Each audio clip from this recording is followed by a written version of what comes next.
I guess I'm not so worried about what the audience is going to do with the information, because I think I have a responsible way of conveying it. And unfortunately, there are going to be some nut jobs in the audience who are going to take things a little far sometimes. I avoid that. I don't like those people. I don't support them in whatever they're going to do. I don't want anybody, having a subscribe to PewDiePie situation in my name.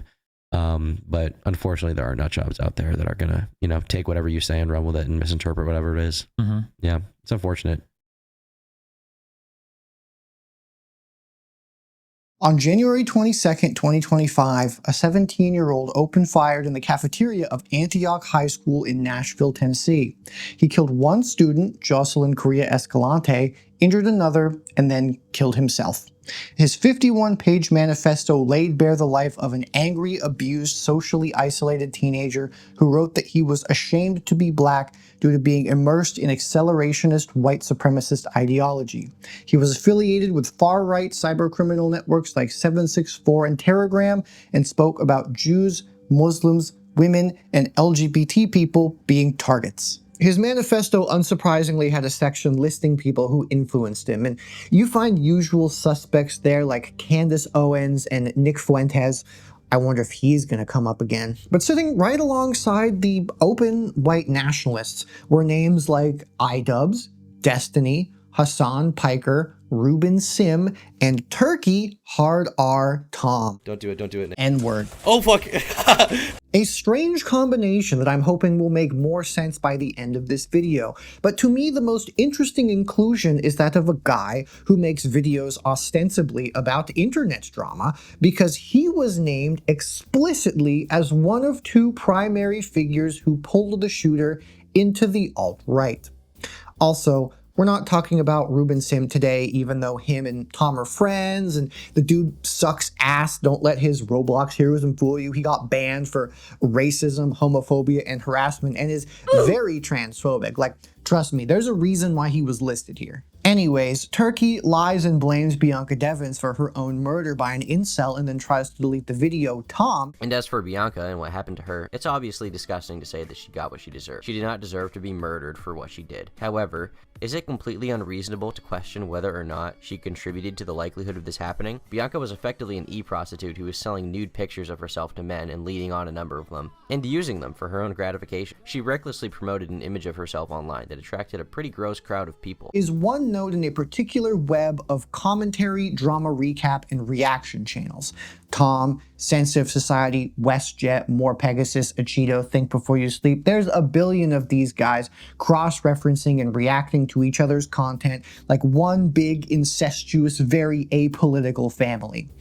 Foreshadowing. Now, I know what some of you are thinking. These are just dumb guys making dumb videos about more dumb guys and dumb internet drama. They are not worth taking seriously, let alone making a video 2 hours, 16 minutes, 36 seconds long talking about them. And to that I say, you're right about it being dumb. However, you're wrong about it being not important. That dismissal is exactly the problem, because it is the genre's primary defense mechanism, just like all the pseudo-intellectuals and gamer chuds whose content, through the conventions of their genre, participate in an ecosystem that functions as important infrastructure in the pipeline to radicalization. And Tom's name in that manifesto is the smoking gun I knew would show up eventually.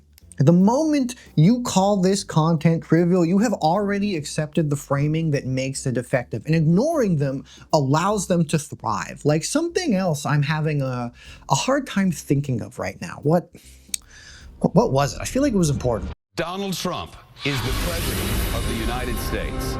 This radicalization occurs not because any individual creator intends it, although it sure seems like some do, but because the structure of their content systematically normalizes the preconditions that radicalization requires. And I think this is serious because these channels are not fringe. They have millions of subs and millions of views from their audience that is overwhelmingly terminally online young men, which is the exact demographic most vulnerable to this kind of thing. Like me, a decade ago, when I was too dumb to realize any of this as I eagerly awaited the next content cop.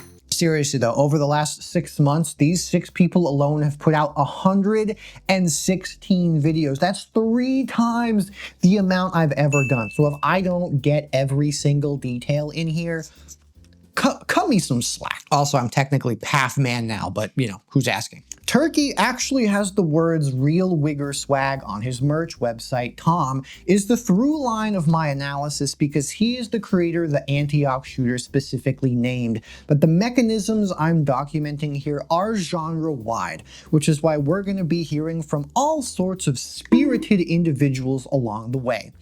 And in case any of these guys happens to see this video, because I know they're constantly desperate for relevancy, let me give you some react faces for the unflattering thumbnail that you'll probably put me on.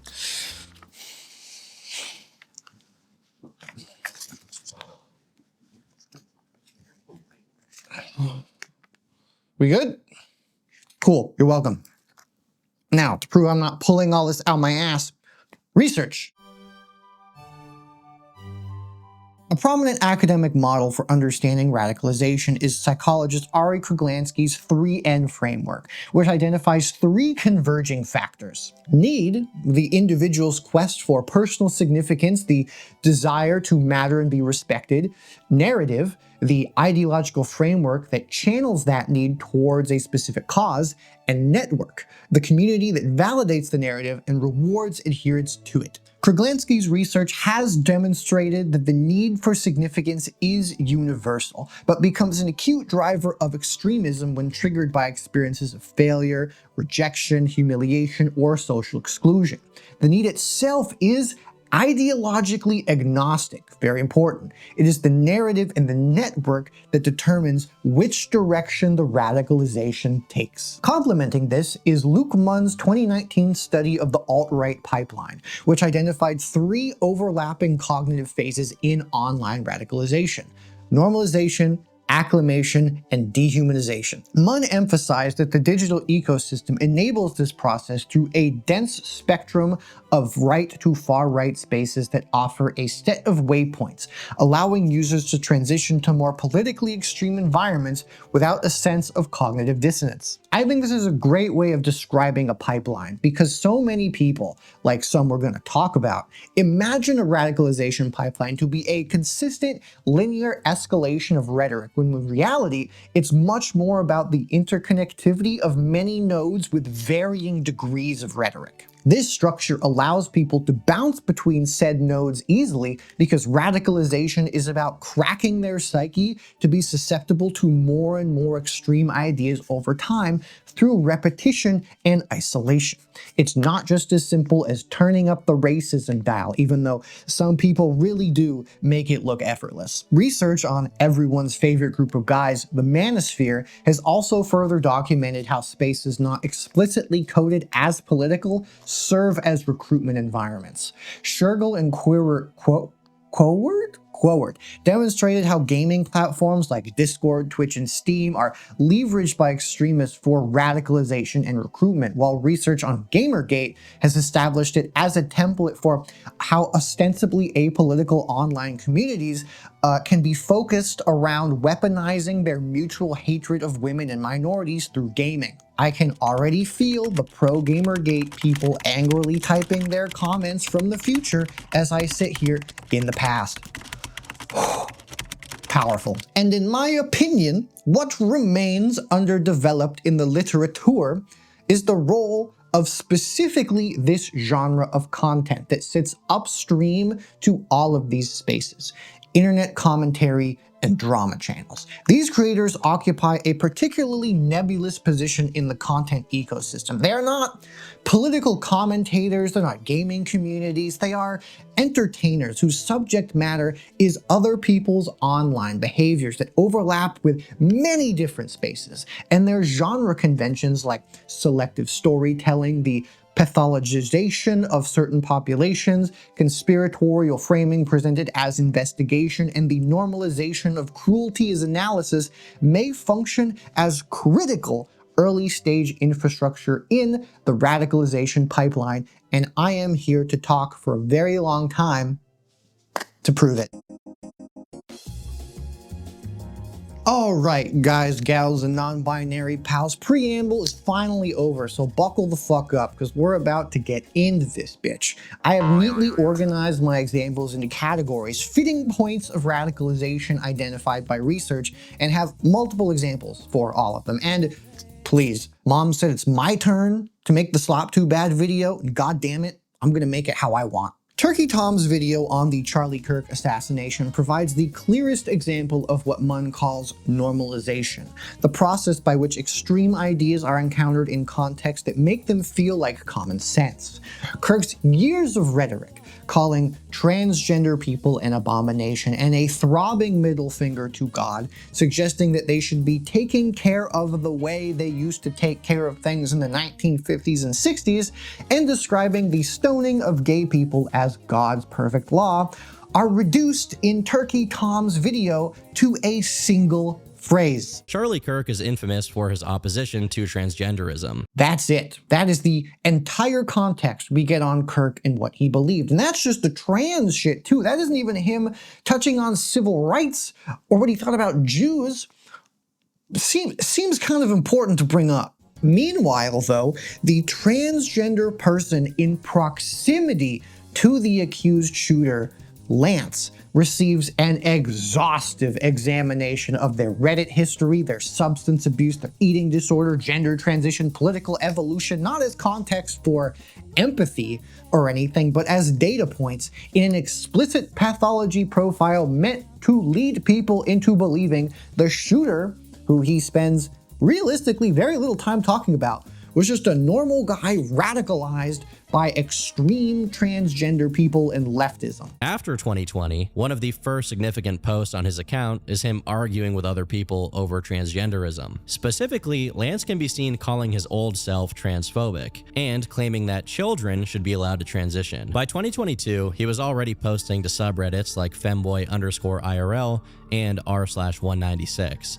Both of which are well known for their predominantly trans user base. This isn't to say he was a conventional left-winger though, as multiple posts signaled that he was sufficiently far left, and that he no longer believed in political parties altogether. To make a long story short, it's infamous for being full of rabid incels, transgender people, and combinations of the two, all of whom are bonding over feeling socially excluded or otherwise dysfunctional. If you've been listening to what I've been saying, then I think you're starting to get the idea. I could go on, but the asymmetry, the sanitization of one side's dehumanizing rhetoric, and the microscopic scrutiny of the other side's personal vulnerabilities is precisely the normalization mechanism that Munn describes. It makes a particular ideology frame feel like a neutral, common sense retelling of events. The viewer does not feel like they are receiving an inaccurate, transphobic, right-wing narrative about the assassination.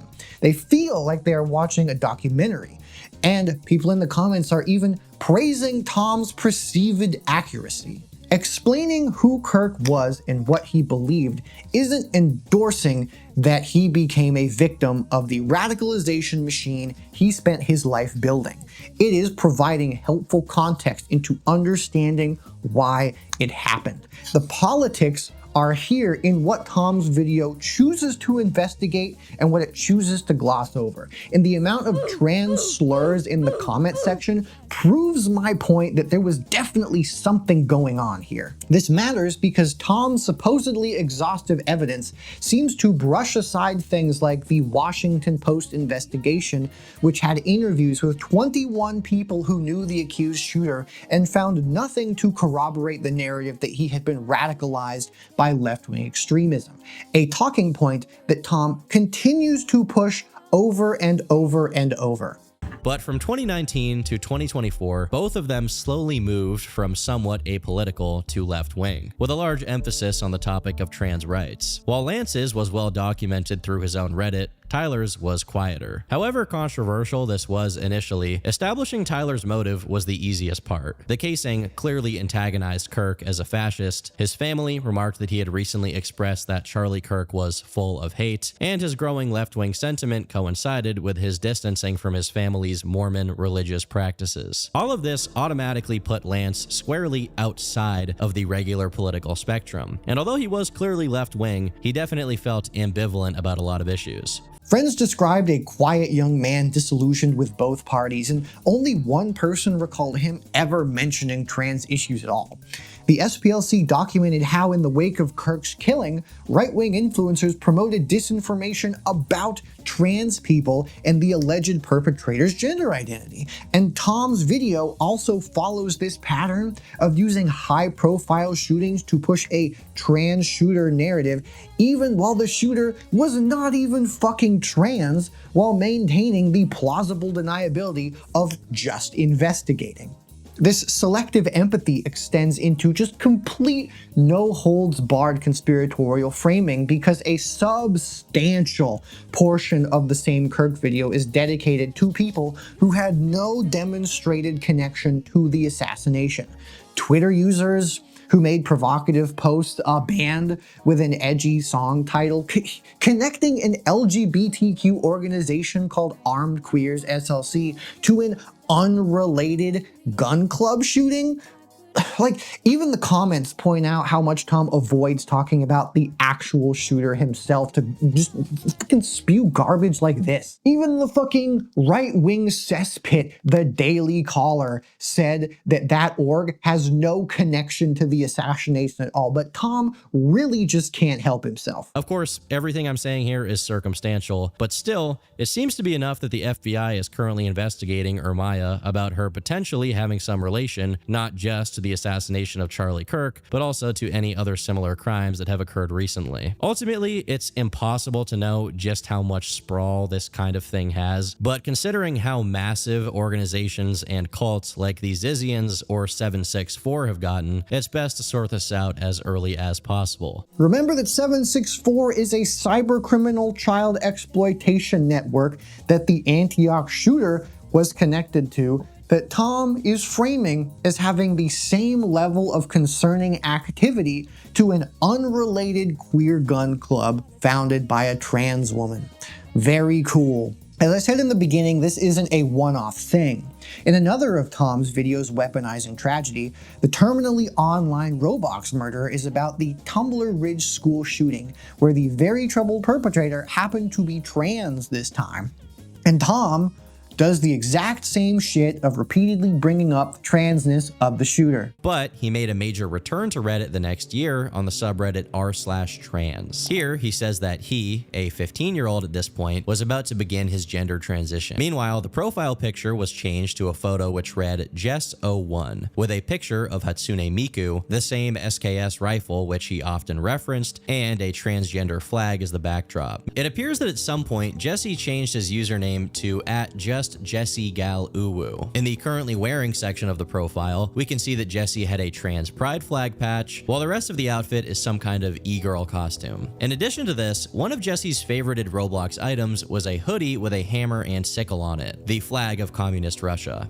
Oh, and if you're confused about who Tom is talking about, he says he instead of she in reference to the shooter, so that's why. Anyways, the video follows the exact same template as the Kirk one targeting Lance. Trans identity documented to build a narrative in a Pathology profile, an online paper trail going through post by post.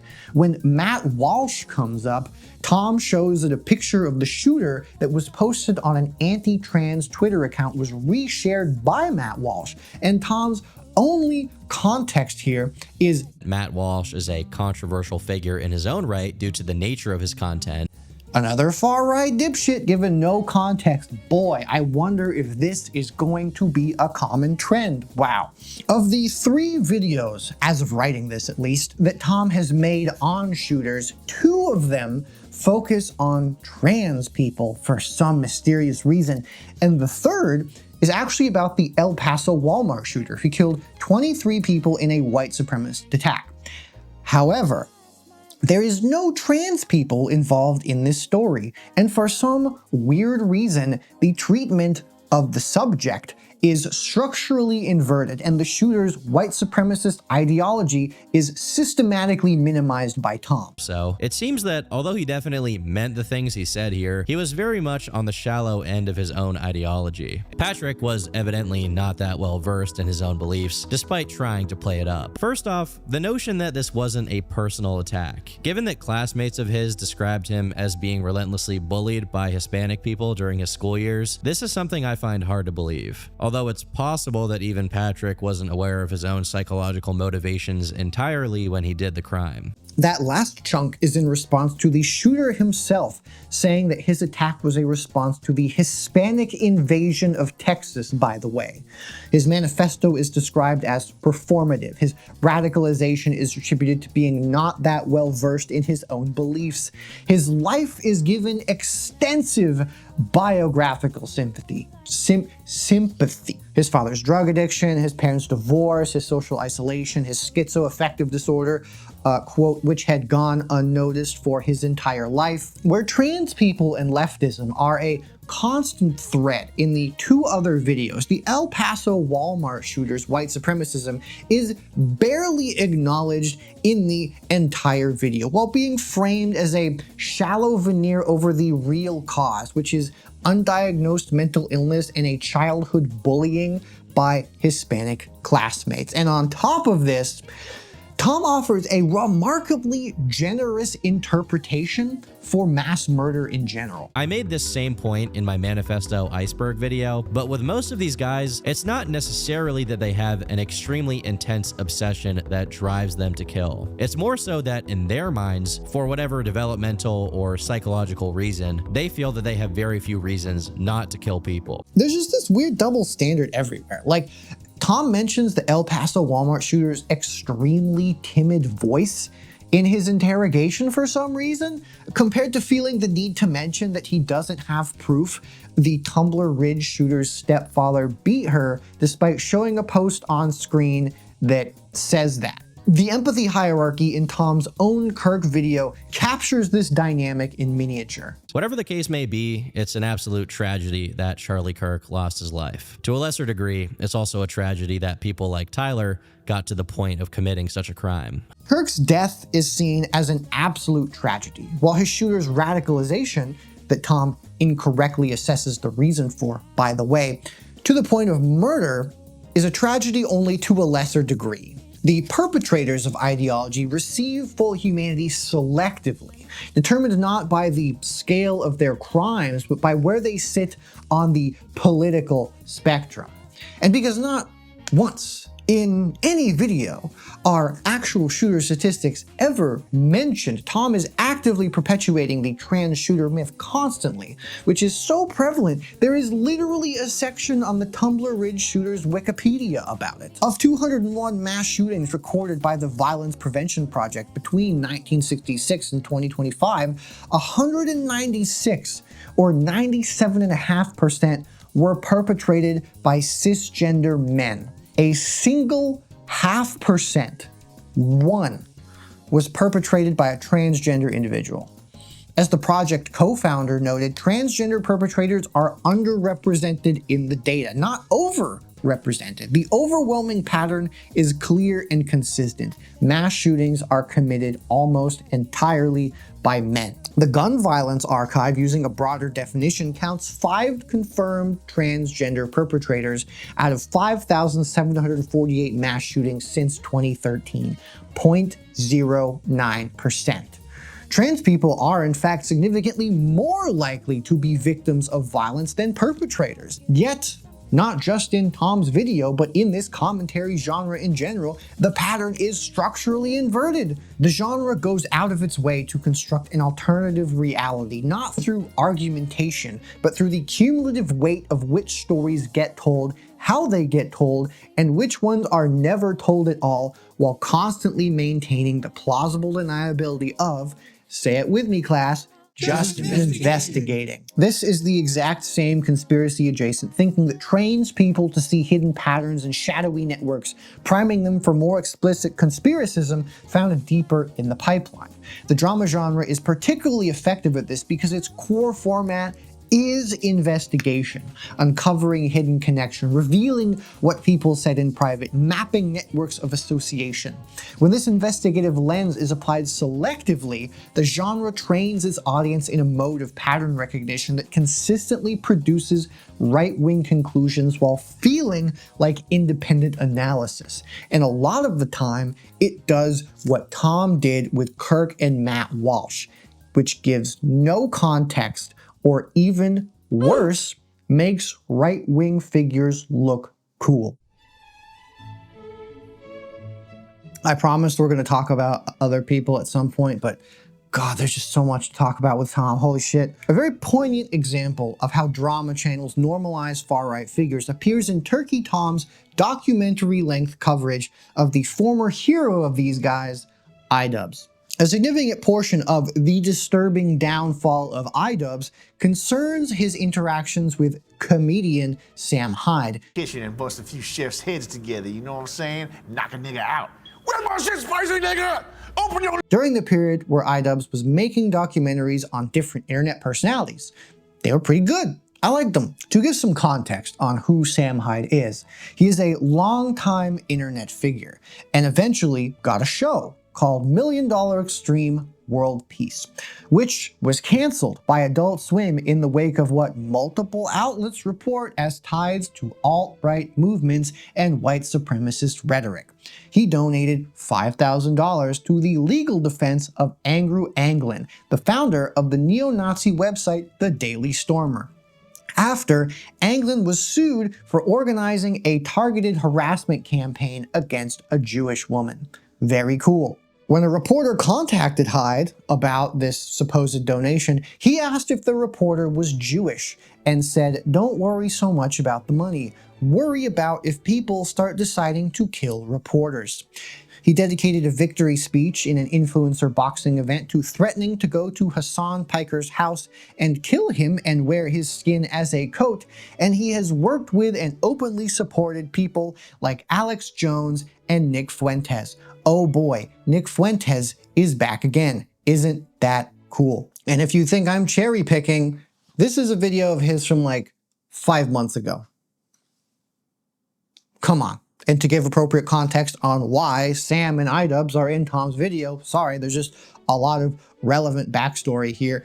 When iDubbbz was doing this documentary on Hyde, Hyde effectively treated the entire thing as an opportunity to troll iDubbbz, spending a reported 15 grand to fake everything about his life, from his workplace to his team to his girlfriend, because he thought that iDubbbz was going to do a content cop on him because he fell off. This was pure speculation on Sam's part, never confirmed by anybody. And since iDubbbz had done 2 other documentaries before approaching Sam, I don't think it was a reasonable speculation that iDubbbz wanted to dupe him. A while after their time together ended, iDubbbz decided to not actually release anything about Hyde and their time together, presumably due to Sam trolling the whole time. However, Hyde and his team decided to cut and release their footage that they took because presumably the time and resources investment was so much that they wanted to get something back. In this video, they framed it as revealing iDubbbz was trying to capture Sam's fall off. But then, a month later, iDubbbz released his documentary, which was framed as him trying to get anything authentic out of Sam, to have a real interaction with him, to no avail, as was seen in Sam's video. But damage from Sam's video a month ago was already done, and the internet sided with Sam and saw iDubbbz as a big old doofus who got punked. Both of these videos are genuinely fascinating to watch, and if you ask me, watching these is kind of like a Rorschach test of whether you see iDubbbz getting completely owned by Sam Hyde, or if you see Hyde being so deeply afraid of vulnerability that he fakes his life for a week.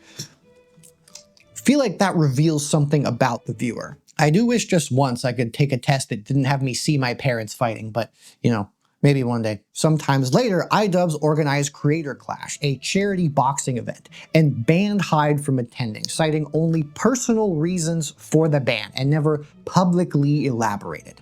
Between the documentary situation, Hyde's generally insane behavior, and also harassing iDubbbz and his wife, I could see why he would be banned, but ultimately, we don't know the reason. Personally, I think iDubbbz never should have tried to documentarize Hyde, but that's just my opinion. Anyways, with all that context out of the way, we can finally look at Turkey Tom's retelling with the context that you would not have otherwise. You're welcome. In Tom's retelling of the events, iDubbbz's blunder of a documentary ballooned to well over 6 million views, ironically sending Sam back into the stratosphere, with this documentary backfiring to an unbelievable extent. He frames the whole thing as an unambiguous dub for Sam. The Creator Clash ban is framed as if there were no legitimate reason for it, just the petty persecution of a guy who wanted to attend a charity event, and he was excluded simply because Ian and his wife Vanessa, quote, disliked Sam specifically for his political opinions. Tom never mentions any of that shit about Hyde that I just told you, which to his credit, iDubbbz tries to bring up in the documentary.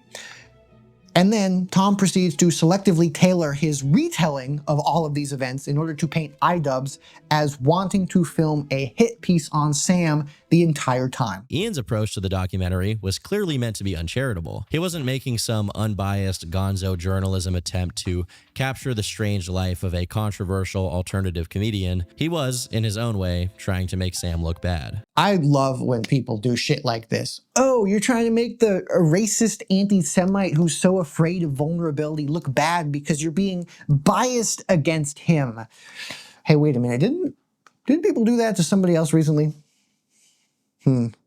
Weird. It's probably nothing. Also, more context for more stuff. Sorry, holy fuck.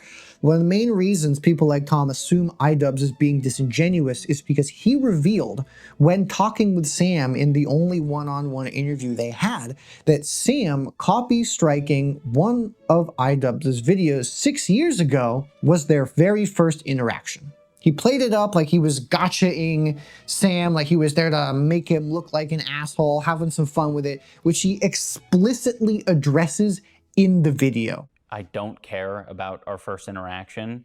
It was like a little bit annoying for me at the time because I've never dealt with like a copyright claim. It was my first experience interacting with Sam. It's an interesting thing to bring up, but it wasn't meant to be like a surprise. You're pranked. It's more like, hey, here's an interesting bit of info that you didn't know about. Tom takes issue, however, with iDubbbz's attempt to analyze Sam's use of ironic bigotry as a shield to hide his beliefs, as a waste of time, and Tom claims that Sam has no issues copping to being genuinely right-wing and that Ian was terminally negligent, so he didn't realize that Sam was just messing with him, despite the theme of the documentary being about him trying to unravel why Sam chose to mess with him. But going back to Ian's negligent approach to all of this, if he had simply taken the time to do his due diligence, this would become obvious to the point where asking Sam, or even trying to structure the documentary around it, is a complete waste of time, especially if his objective was to make an entertaining video. First, despite doing this himself literally in every video he makes, I think Tom's bias against iDubbbz is making him forget that documentaries are about piecing narratives together from footage, which can change and evolve the more you get. This was the Sam Hyde experience iDubbbz got, and that influenced what he made, regardless of the intentions that he went in with. Secondly, shit like this that Tom is doing simultaneously acknowledges that Sam is a genuinely far-right racist and anti-Semite, and dismisses anybody who treats that fact as concerning. The message to the audience with this is, yes, Sam's politics are real, but taking them seriously makes you the loser. Far-right figures are normalized a lot in these kinds of spaces, not by explicitly denying what they believe, but by making concern about what they believe seem naive and uncool. More on that later. Now, whether or not iDubbbz had all of this in mind when he said personal reasons for banning Hyde from his event, who fucking knows? But what the audience actually needs to know is who Sam Hyde is, and Turkey Tom ensures that they don't, collapsing the entire complicated record of everything I just fucking told you into political opinions, and presenting the ban as an inexplicable act of censorship against a guy who was just being funny. When Sam harasses other creators, including iDubbbz's wife, like a lot, it's presented as entertaining antagonism, but when people like iDubbbz try to do something about it, it's seen as a problem. Remember this trend.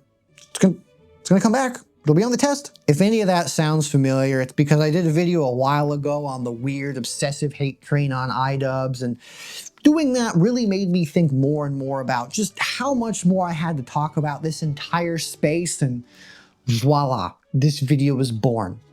You're welcome. More content. Mwah. Anyways, moving on from this shit show, my favorite example that I want to bring up is a Turkey Tom video titled The Alex Jones Story. This is the info war, which he apparently deleted because, quote, YouTube wouldn't like it, if the comment is to be believed. To be transparent, this video is from 2020, and normally I don't like to go back into someone's history if it doesn't seem relevant, but this serves as proof that Tom is still doing the exact same conspiracizing and narrative building he was doing 6 years ago. Just like saying the N-word. Shout out to that D'Angelo Wallace video calling him out on that 6 years ago. His video opens with an extended montage of Jones' most intense rhetoric, which I am not playing here because YouTube will ban me again, so use your imagination. Tom then spends effectively the entire runtime of the video repositioning Alex Jones as a misunderstood truth teller persecuted by mainstream media. For example, take the Sandy Hook denial, an obvious horrendous lie that caused documented harassment of grieving parents and eventually resulted in a $1.4 billion defamation judgment upheld by the Supreme Court. Tom reframes Jones' claims as a mistake born of psychosis caused by media persecution, a character flaw for which Jones has repeatedly apologized and tried to fix.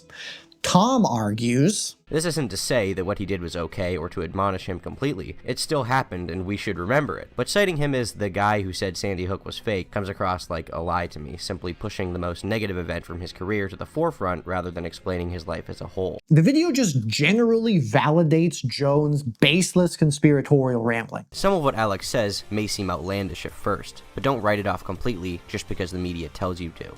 His words often bear much more truth than most would want you to think. And frames his deplatforming from basically everywhere as a free speech crisis more concerning than anything Jones himself actually said. From an ethical standpoint, I find what happened to Alex to be terrifying. Whether or not you like him or agree with what he has to say, what occurred here absolutely was a violation of free speech. People like this don't seem to get that freedom of speech doesn't mean freedom of consequences. This highly questionable piece of media closes by calling Jones a king if there ever was one and a testament to the power of the internet. Nick Fuentes was a buddy of Jones, just like Sam Hyde. Wow, it's crazy how all of these guys are somehow related and keep coming up. Damn, crazy, crazy. Despite Tom being too much of a coward to keep this video up, its significance is not diminished by its removal, but it reveals a template in its undisguised form. It's the same documentary format, the same I'm not saying he's perfect but structure, the systemic reweighting of a figure's legacy away from the harm that they caused towards an admiring narrative of a persecuted truth teller. The deplatforming argument that Tom makes against the removal of content like Jones is particularly important to call out because it's doing double duty. It validates proponents of this free speech core content while simultaneously inoculating the audience against the idea that removing extremist content from platforms is anything other than censorship, which primes the poor souls watching this garbage to see deplatforming or any retaliation against them as persecution rather than consequences. Sam Hyde. Unless, of course, it's against some people that they don't actually like, in which case they're all for, obviously. Like Hasan. These guys are fucking obsessed with Hasan, but more on that later. Speaking of these people and Hasan, this mechanism extends well beyond Turkey Tom, so why don't we, right now, introduce our very first guest? Commentary creator, commentary creator. He just does shitty stream reacts. Acheeto. He's a fellow Sam Hyde enjoyer and maker of very non-political, normal content with a bit of an oof level subscriber to view ratio. Anyways, dude made a video called Nick Fuentes Torches Hasan Piker live. M-. Twitch's golden boy collapses. Banger title. This is responding to news of when Hasan Piker was banned on Twitch for this rather vivacious clip. Left-wingers, liberals, you need to be showing your opponent's guts on there, okay? You need to be gutting them. You need to be shanking these motherfuckers and letting their intestines just ride on stage. What the is this shit, man? For context, he's mad at the Democrats for nearly fumbling engaging with a right-wing candidate by the name of Herschel Walker, which, to be fair, how the fuck do you fumble against this dumb domestic abuser? Jesus fucking Christ. Anyways, as one does, in response to this, Acheeto plays a clip of Nick Fuentes, who I imagine most of you know is so extreme he was banned from virtually every single mainstream platform. Here's what he has to say. Hasan Piker is human trash who should be deported back to Turkey. This is true. Honestly, we should just put him in the ocean like Osama bin Laden. We should just give him a watery grave like bin Laden. Just tie weights to his ankles and throw him overboard. I don't care who the fuck does it. Dude. I don't care if the IDF does it. Hey, Netanyahu, if you can hear us, can you do us a solid? Boy, that's a pretty spicy clip. Like basically on the level of Hasan stuff, right? I'm wondering what Acheeto has to think. This is true. About what Nick, the #1 political enemy in America is women, they have to be imprisoned, Fuentes has to say about what he just said. The difference is that Nick Fuentes is known for using hyperbole and is known for being funny and using satire whenever he's talking about people he doesn't like, okay? Pretty obvious that he doesn't want him to be drowned. Simultaneously, Hasan is known for literally going to violent demonstrations to further his support for the cause. You see the difference here? He's using hyperbole. Nick is just a silly little guy. It's totally obvious that the guy who openly loves Hitler is using hyperbole, but of course Hasan is definitely not. Definitely not. In the same video, by the way, he describes Hasan Piker's aggressive political rhetoric as genuinely dangerous stochastic terrorism, as well as advocating for Hasan to also be, understandably, deported. He has like 80,000, 60,000 concurrent viewers listening to the rhetoric, and that rhetoric, whether they hear it directly from Hasan or someone hears it from someone who watches Hasan, it spreads. It normalizes this sort of behavior. Like, I get that he is born in New Jersey. I get he's a legal American. He needs to get the fuck out of my country immediately. And whether that is done through, you know, him self-deporting, which you'd think he'd do by now. For someone who hates the country so much, he seems to be pretty cozy here. Or through him getting denaturalized or something, you know, maybe the next time he takes a trip abroad and he comes back, immigrations and customs, you know, they press him a little harder. However it's done, he needs to leave. Very curious that a white nationalist calling for illegal Americans' death and deportation is something that you agree with, but is also satire simultaneously. But a left-wing streamer using aggressive metaphors is genuine incitement to violence and deserves to be censored. Curious patterns we are noticing, I'm sure.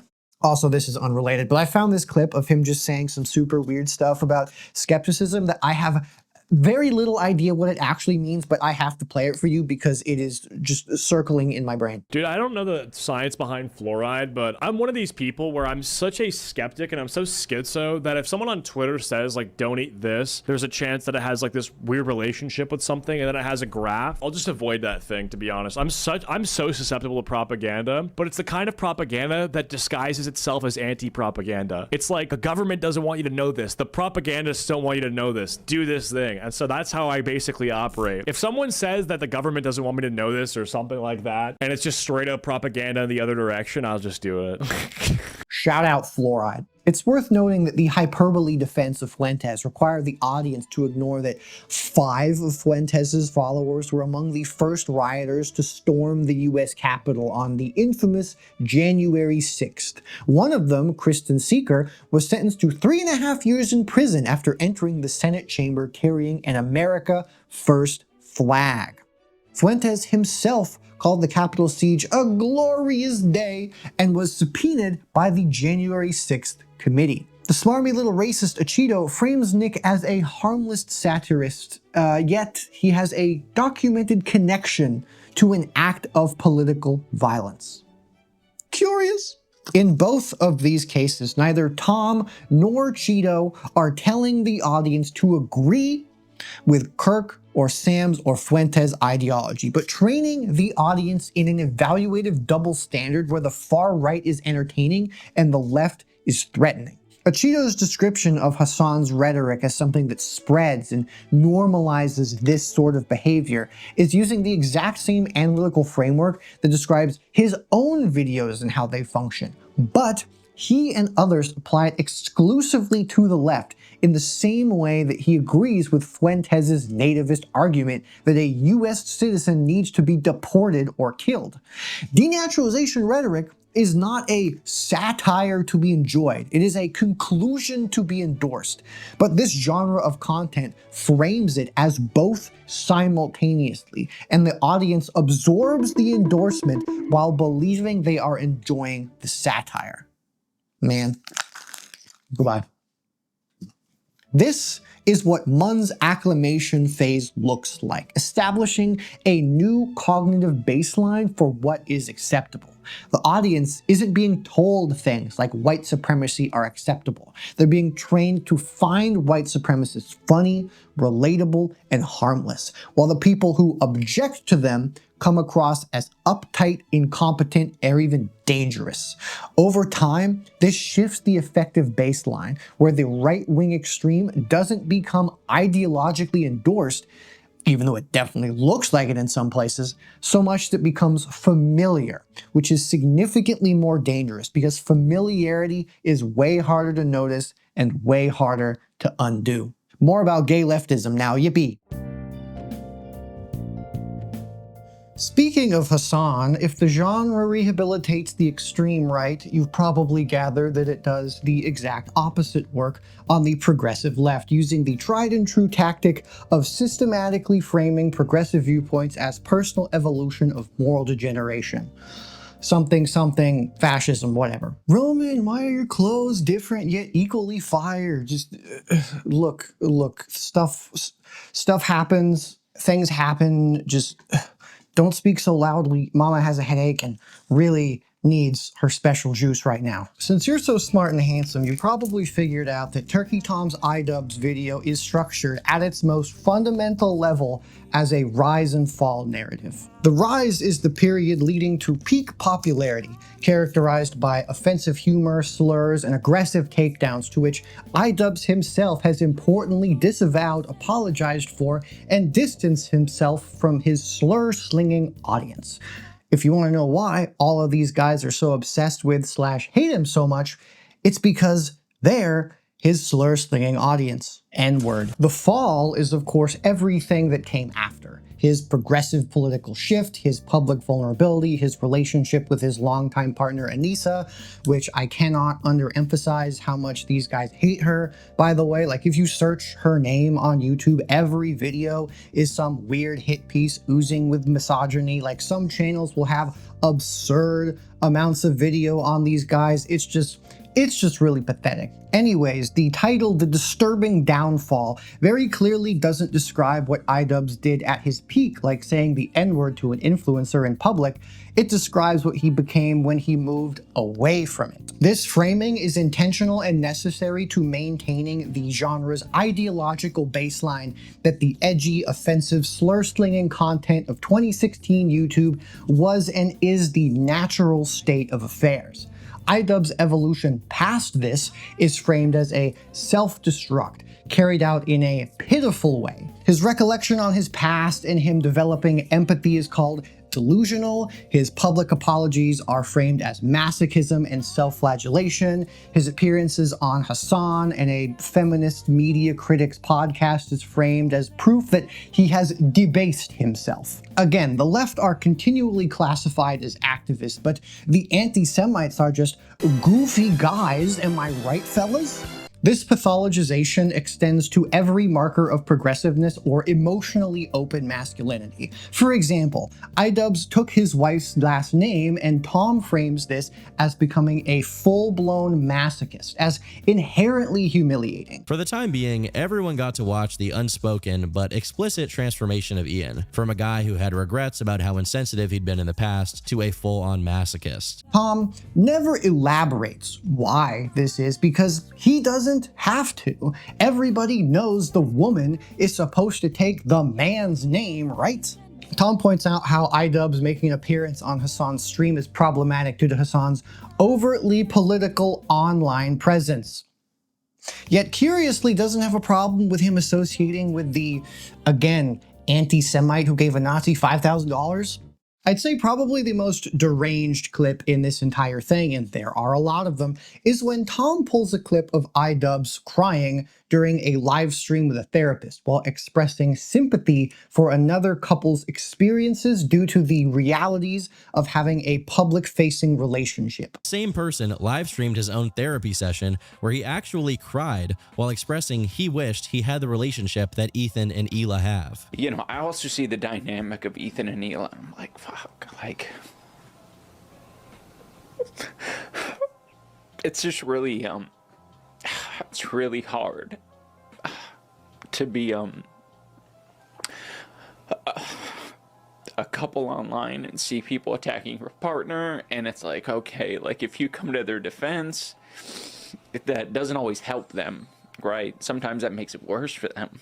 This is a self-own so devastating I can hardly believe it's real. What is impressive about this is that even though Tom included the context of why iDubbbz is crying in his own video, Tom proceeds to lie in 4K about why he is crying. He is not jealous of them, but that he sympathizes with wanting to protect your partner publicly, even if sometimes it is not always the most helpful thing to do for them. It is truly deranged behavior to think of this as a self-own. Like, it's times like this where I truly don't know if people like Tom are just intentionally lying to their drooling audience, or if he is so lost in the sauce he is completely incapable of taking in things that are outside of his perceived worldview. He can claim his intentions were irrelevant all he wants, but at the end of the day, it's clear that he wasn't indoctrinating his audience or sending a message. He was just being offensive for the sake of entertainment. If at any point he was morally grandstanding, that point is right now, as he tells the people who liked his old content that they need to acknowledge that it's irresponsible.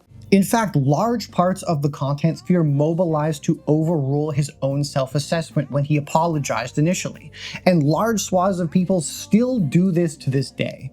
For example, the next guest we have here, Sensitive Society, who takes the award for probably the most obnoxious titles of all time and also made a video on how people should be able to say the R word, frames iDubbbz's self-reflection as evidence of brainwashing. Here, I do think iDubbbz has been brainwashed into thinking that he was like the 2010s Hitler and he was killing puppies and, you know, people and saying the N-word every 2 seconds and just being a terrorist, and iDubbbz also did 9/11. No, it was never that deep. This shit was never that serious. Shout out to my favorite least political word, the N-word.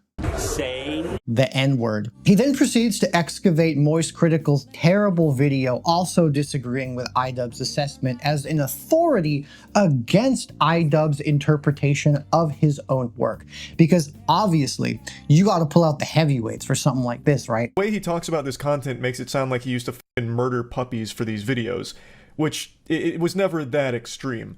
I very much would consider it edgy. It was 2016 edginess in all of its glory. The point of his content wasn't to be hateful or hurtful. He really was just trying to entertain. At least that's how I and the majority of people viewed it. This is one of many examples of the genre manufacturing consent, literally telling a person that their own reflection on their past behavior is wrong and that growth is a delusion, which is ironic when a lot of these guys' channels looks like this. The framework that we see from these guys is exceptionally simple. A man who cries is weak. A man who apologizes has been broken. A man who takes his wife's name has been emasculated. A man who moves politically left has been corrupted. But a man who was dropping slurs and bullying creators for entertainment, that man had integrity. And Tom says this almost verbatim. Up until 2020, iDubbbz was one of the few people who stuck true to his original audience without diluting it or trying to have his fan base admire him parasocially. He made very funny, even if offensive, YouTube videos without dumbing down his content or engaging in unnecessary drama, something most people would see as integrity. The N-word. You hear manosphere-coded language of varying intensities all the time in these videos, but Tom's framing demonstrates how manospheric ideology can be delivered without any of its explicit vocabulary. He never says any words like cuck, probably because his comment section usually does that for him. He simply tells a story in which every marker of emotional openness, interest in progressive politics, and respect for women's autonomy corresponds to decline, and every marker of aggression, offensiveness, and emotional detachment corresponds to greatness. And the articulate individuals in his comments absorb that value system not as an argument, but as the obvious shape of a compelling narrative. This very much extends to the treatment of Anissa, iDubbbz's wife, who functions in the video and basically all of their videos as a sustained case study in the pathologization of female agency. Tom gives extensive runtime to moralizing about her OnlyFans, her public statements about body image, in which Tom and people like him construct a narrative in which her sexual autonomy is viewed as the need for validation from strangers and compulsive self-destructive behavior. When she discusses her body dysmorphia and then later creates an OnlyFans and talks about how it was actually very freeing for her and helped her view herself better, he flags the irony as self-evident, whatever that's supposed to mean. He's speaking to the in-group here who are inherently against sex work. This will come up more later. Do not go anywhere. Also, just straight up, taking nudes is legitimately a great way to work on your self-esteem and improve your view of your own body in a new way. You search for angles, you play with lighting, and you learn to see what goodness you got to work with in an entirely different way. And straight up, it feels cool to send one to somebody and have them be like, hell yeah, dude, that's hot. That's nice. I would like another one, please. God bless. In one of the grossest moves in the video, Tom makes a move of incredible audacity and offers an armchair diagnosis of histrionic personality disorder to Anissa, mapping DSM criteria onto a stranger's public behavior with the confidence of someone reviewing a product. What's rarely highlighted when this topic is covered is that Anissa's OnlyFans is directly related to her often discussed issues with her body image. However much Ian and her try to pretend that posting not safe for work content is empowering or is somehow healing her. Regardless of how you feel about it morally, I strongly doubt that showing whole online is the cure for a mental illness. If it is, I'm looking forward to the OnlyFans and BetterHelp partnership in the future. While OCD and BDD aren't necessarily tied to sexualizing yourself, there is a condition called histrionic disorder, which is. Other symptoms include compulsive oversharing about one's private life, even to the point of embarrassing friends or family, dressing dressing in a provocative manner for attention, being strongly opinionated about things they don't know much about, being easily influenced by peers and emulating them, and the list goes on. Given that this condition typically manifests in girls in their early 20s, right around the time Anissa became a booby streamer, there may be some reason for concern. Genuinely fucking disgusting. The goal of shit like this is to try and medicalize a woman's choices so they can be dismissed without having to engage with them. It's hard to truly describe how much misogyny is baked into this genre of content and how much they hate Anissa. Holy fuck. So it really shouldn't be surprised to anybody considering how amused all of them are by Nick Fuentes. All of this stuff is not presented as ideology. It is presented as entertainment commentary, the rise and fall of a particular internet personality. But the underlying value system it communicates is indistinguishable from traditional manosphere content. Women's sexuality is manipulative, men's emotional expression is contemptible, and progressive gender politics are a form of personal corruption. For the individuals watching this content, these ideas are absorbed not as arguments to be evaluated, but as the obvious common sense reading of a funny drama story. This is normalization in its purest, most unemployed form. But don't worry though, they'll try to trick you into thinking otherwise. While the pipeline concept is raised in proximity to drama channels or any apolitical channel really, the genre has a ready-made defense, which is I criticize the right too. And this defense is worth examining closely because it's how the genre maintains its ideological camouflage to people that aren't attuned to the dog whistles like I am, or the foghorns. All of this is textbook acclamation, making racists seem funny and creators' takes seem directed equally at both sides while warming people up to more extreme views we will get to later. For example, when iDubbbz was on a stream a little while ago and pointed out that Moist Critical, hey look who showed up again, might function as part of the alt-right pipeline. Like, it's part of the pipeline though. It's the same reason people wouldn't say Charlie, Moist Critical, is right-wing or like as ideologically fucked out there as like a Nick Fuentes or even Asmongold, right? Like, these guys kind of collectively lost their minds about it. He's been extremely critical of ICE multiple times. He's against it. And like, do you think someone who's a path into the alt-right pipeline, do you think someone's gonna see these videos and be like, yeah, Charlie is a Nazi, Charlie is a right-wing? He's made videos shitting on Elon Musk, shitting on ICE, shitting on right-wing people in general. You know, that's not something that a right-wing sycophant grifter would do. Yeah, I completely forgot about that. He literally goes after ICE and he talked about the whole situation in Minneapolis, and he was actually very critical of the police officers as well. So how the hell are you calling him right-wing? You can see what's going on here. They have a very simple, uncomplicated view of what they think not only radicalization is, but what political alignment means in general. And if I may, which it's my video, of course I may, Moist Critical's video on the Charlie Kirk assassination is a perfect little microcosm on how this both sides alibi operates through omission, and I think validates iDubbbz's assertion. I don't know much about Charlie Kirk. And I've seen a lot of people saying that now when like giving their take on this, and I think a lot of them are just making that shit up because they don't want to get like too deep into the nitty-gritty or anything. But truly, I have been very offline over the last year and some change, so I haven't seen a whole lot of Charlie Kirk. First off, why the fuck would you say you've been offline for like a year when you're saying this? That makes it sound even worse because Kirk has been relevant for years and years. Holy shit. Secondly, in his video, he superficially condemns violence, but never engages with what Kirk's positions were, why he was controversial, which led to varying reactions upon his death, or what it might mean that his rhetoric has been explicitly weaponized against marginalized communities for years, like other examples I have shown. The assassination is presented as a context-free tragedy.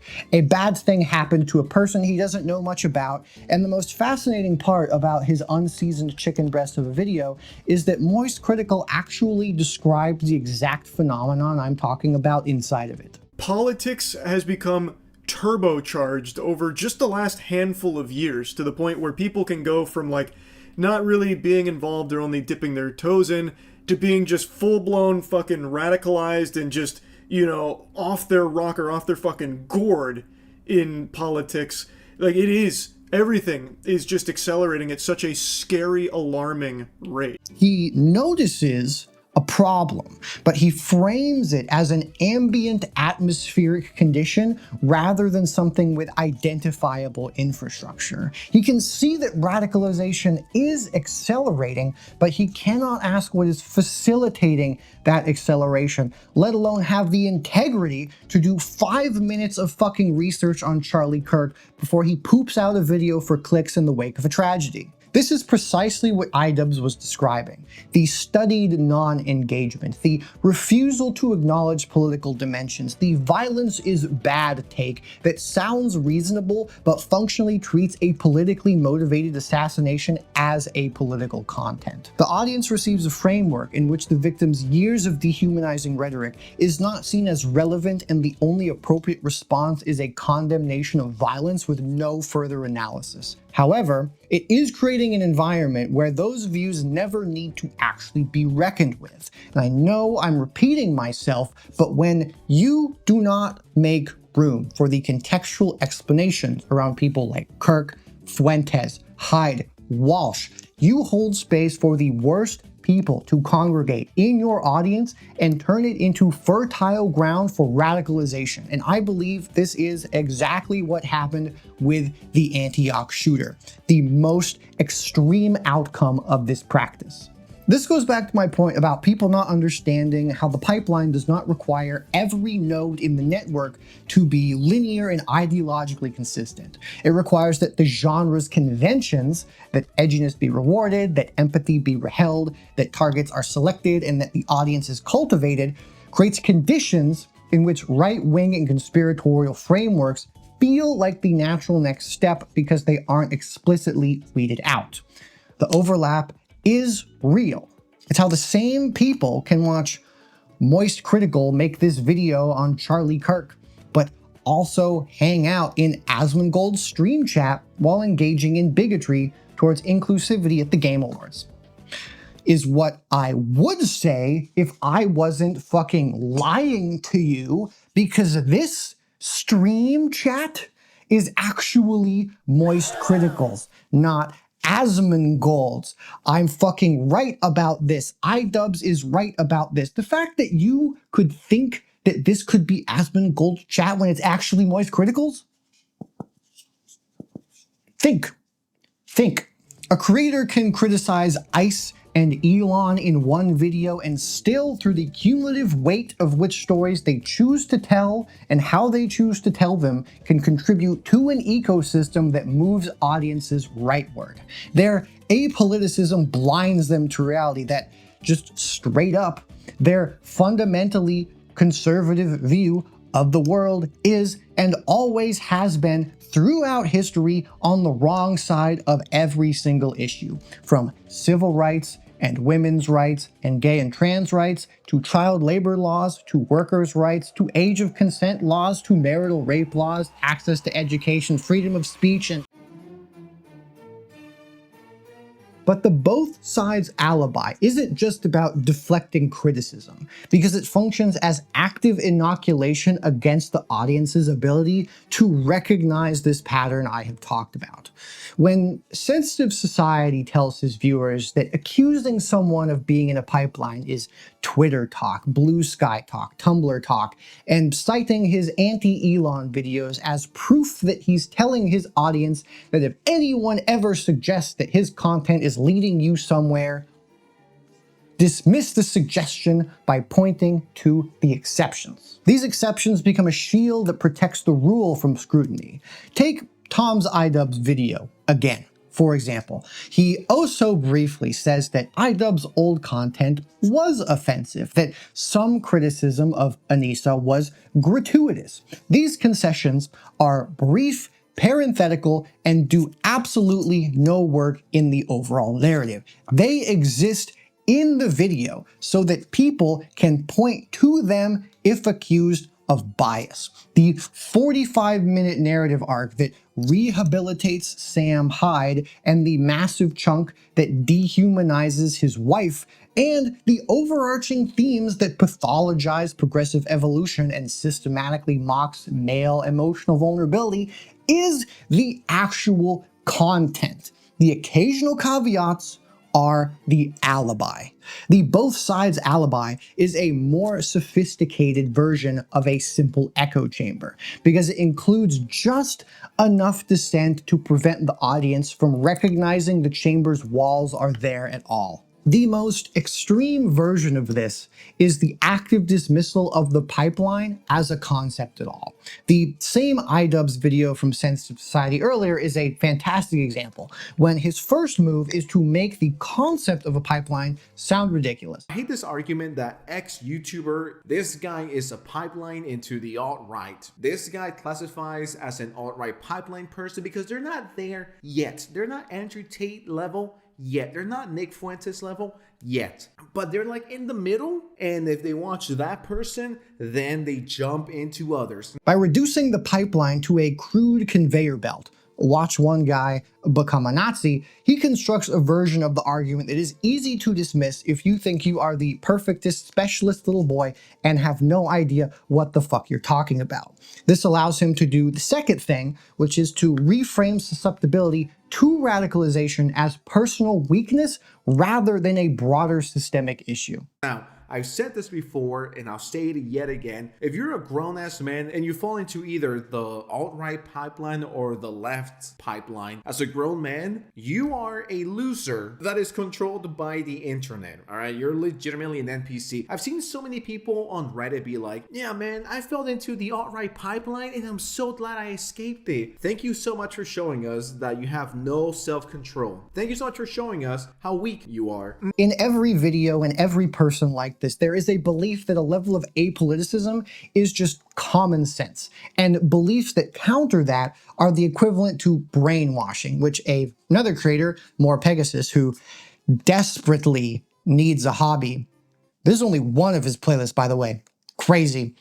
He illustrates this perfectly in one of his videos on iDubbbz's moist critical comments. This is why I stay far away from politics. It rots your mind and makes you crazy. Exactly. Preach. I've been saying this for literal years. American politics in particular is just the most brain-breaking bag of bullshit I've ever seen. I really don't know like what level of brainwashing makes you think like this, because in my opinion, Charlie, for the most part, right, he just sort of gives common sense opinions, and sometimes, sure, they could maybe be considered a little political if you sort of stretch it, but that's not really the main goal of the content.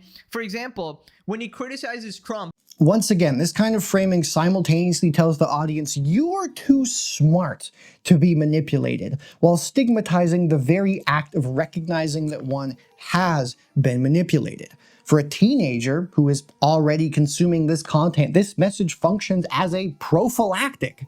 If you ever start to notice the pattern, the bad patterns, not the good ones, that recognition itself is proof that you are weak and gullible. This genre does not just isolate the viewer from counter-narratives, it arms them against the very vocabulary needed to describe what is happening to them. In a subsequent video covering the iDubbbz controversy, Sensitive Society extends this inoculation by framing iDubbbz's claim that a lot of things are part of the pipeline, workout content, finance, dating commentary, etc., as evidently absurd, and disavows the Charlie and Asmongold overlap he was suggesting. If you think that Charlie is the same as Asmongold or even close, you have no idea what you're talking about. They're complete opposites, which goes to show you how far gone he is. iDubbbz's observation that the right has been manufacturing the space since before Gamergate and we're all playing catch up now is actually well supported by research literature. Lewis's 2018 study documented precisely how non-political content creators are woven into an alternate influence network that functions as a radicalization pathway. The genre's response to these claims is to not engage it with counter research, but to make the observations sound paranoid, to mock the person making it as someone whose brain has been broken by politics. And this can lead to some very, very dangerous behavior. Oh God, this is the section I'm looking forward to talking about the least. One aspect that I don't see brought up enough is how many communities, but particularly the drama genre, systematically teach its audience to dismiss sexual violence claims. Not through explicit ideology, obviously, because we're all political here, but through the same just analyzing the evidence format that characterizes the genre's treatment of every other topic. Commentary creator WestJet, who appears to have transitioned from making Valorant skin videos to drama farming as a rather interesting career move, is, I think, a really good example of how the genre provided coverage of a civil court protective order against creator/sexual assaulter Tectone. A judge reviewed and issued a 10-year protective order based on findings of sexual assault and stalking, requiring him to surrender firearms and maintain distance from the accuser. This is a serious judicial outcome, but WestJet treats it as an open question and content to be picked through for entertainment. The video is functionally structured around a framework of legal objectivity. Civil versus criminal burden of proof, I'm not a lawyer, but, and repeated emphasis that this was not a criminal conviction. I'm not going to sit here and lie to you guys and conceal my bias. I want Tectone to be innocent. I like the guy. I don't want him to be a but at the same time, I'm not going to sit here and carry water for Tectone and a girl with information I don't have, calling her a liar and stuff like that. By naming his bias and claiming his intentions to be honest, he immunizes himself against the accusation of bias to his pea-brained little audience while proceeding to exercise that throughout the entire video. And the comment section reflects the exact same rejection of the guilty verdict he is definitely trying to build. He has help with this, however, by exercising clips without challenge from a guy called Legal Mindset. And he introduces textbook rape myths through authority because, surprise, surprise, he's also a weird alt-right loser. I see in a lot of the cases where we get claims filed a year, 2 years, 3 years later. We saw this in the Khan case, in the Princeton case, where you have a person that does not think they were that knows everything was consensual, but then they have a friend, perhaps a very activist friend, who convinces them that they were SA'd because they weren't, because of their perspective and their prerogative on this, right? He frames non-consensual acts as preemptive consent because similar acts had occurred previously and treats a suspended criminal investigation as evidence against the accuser rather than evidence of the harassment she described. WestJet offers mild pushback on consent. Better be safe than sorry and ask every time, framing it as like a fucking etiquette tip, rather than addressing the assault. This is one of the more dangerous examples of people learning misogynistic ideology through it being brought up as legal analysis. The cumulative effect of this is a tutorial in dismissing sexual assault allegations, taught to an audience of predominantly young men who are absorbing these frameworks as obvious, reasonable ways to evaluate such claims. And to really give weight to how serious this video is, this is the closing line. Man, these 3D bitches.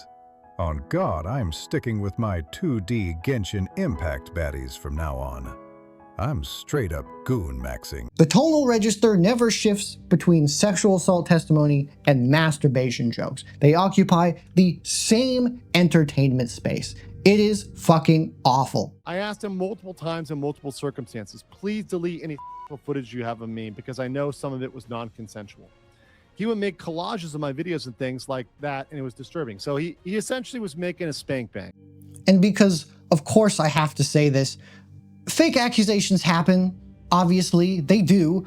But just like Tom's coverage of trans shootings, they are wildly overrepresented compared to actual statistics in this genre of content. And people are learning to never believe accusers except under very specific circumstances. Hey, bitch, we control your bodies.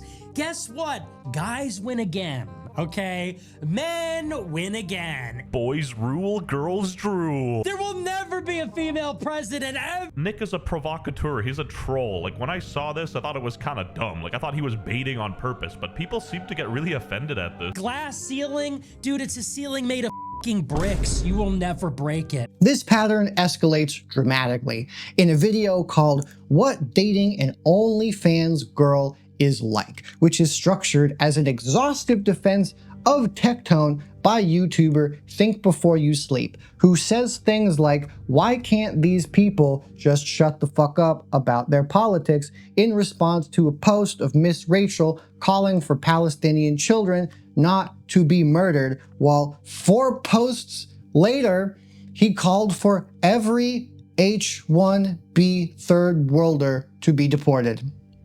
He also thinks free rent is bad, so he's pretty fucking stupid. Anyways, to start this video on a real high note, he begins by saying he thinks the justice system is bad and the protective order was a result of a coordinated operation by Hasan Piker's social circle because Tectone is friends with Asmongold. You'll come to the same conclusion that I did, which is that this is a massive failure of the justice system, which is why this video is a defense of Tectone. It's about how, in my opinion, none of the assault allegations were true, and it's about how this whole situation was a coordinated effort from multiple streamers to ruin his career. I don't know how every bad thing on social media always relates back to this social circle, but it seems to be the case. Why is that important? Well, Hasan Piker has this ongoing war with Asmongold, probably because he's mad that Asmon is more famous than him. Obviously, he's going to perpetuate the same rape myths as Legal Mindset. Pink Chew's official story is that she thought her relationship with Tectone was all consensual until after the breakup and after she confided in a friend who told her that actually she was being abused. And yes, this sounds very much like I consented to sex and then changed my mind later. It's like 2015 college feminist behavior. He also describes the accuser's account as fabricated and perpetuates the misogynist myth that women weaponize accusations of sexual violence in connection with Turkey Tom's allegations, which is kind of weird to bring up. It's actually disturbing how often these types of situations happen.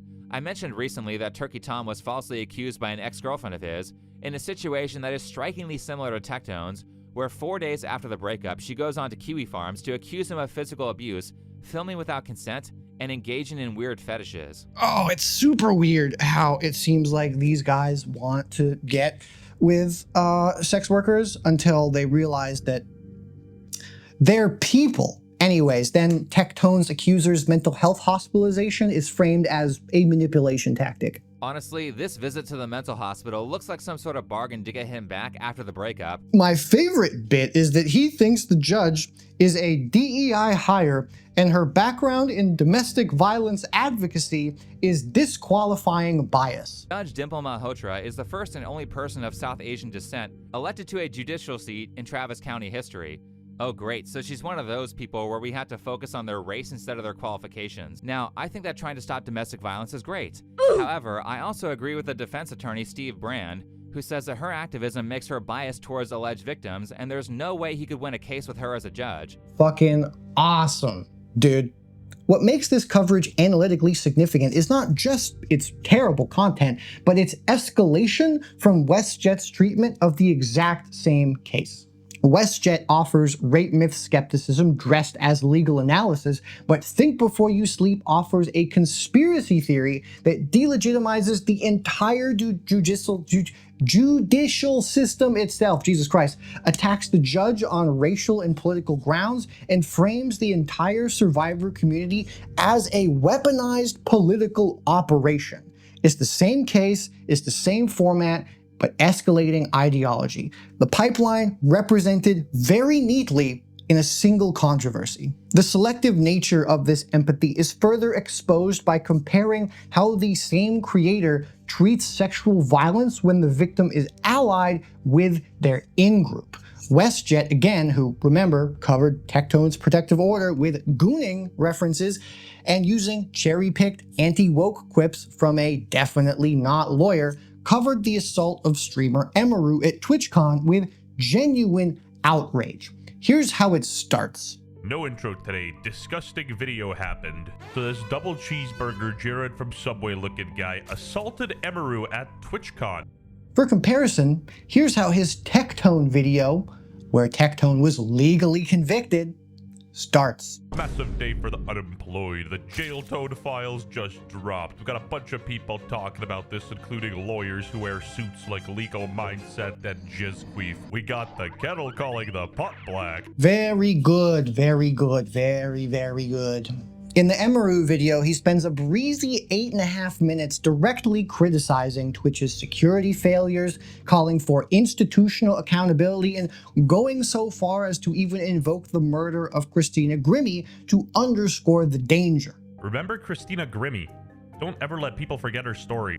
If you guys don't remember, Christina Grimmie was like a singer. She was a rising YouTube star, and she got killed by a fan at a meet and greet, a literal deranged fan. And I would even argue that Twitch is more susceptible to deranged fans because of, you know, the parasocial nature of this. He also makes a super weird claim that the previous guy who went after her shared the same politics as the Twitch CEO. No, it's just speculation, but I bet the creepy guy who went after her in the previous years had the same politics as Dan Clancy, so he let it slide. But don't worry though, he couldn't help himself from finding a way to make a joke about iDubbbz in there. I mean, let's be honest, fellas. Twitch in itself is like built off parasocial relationships.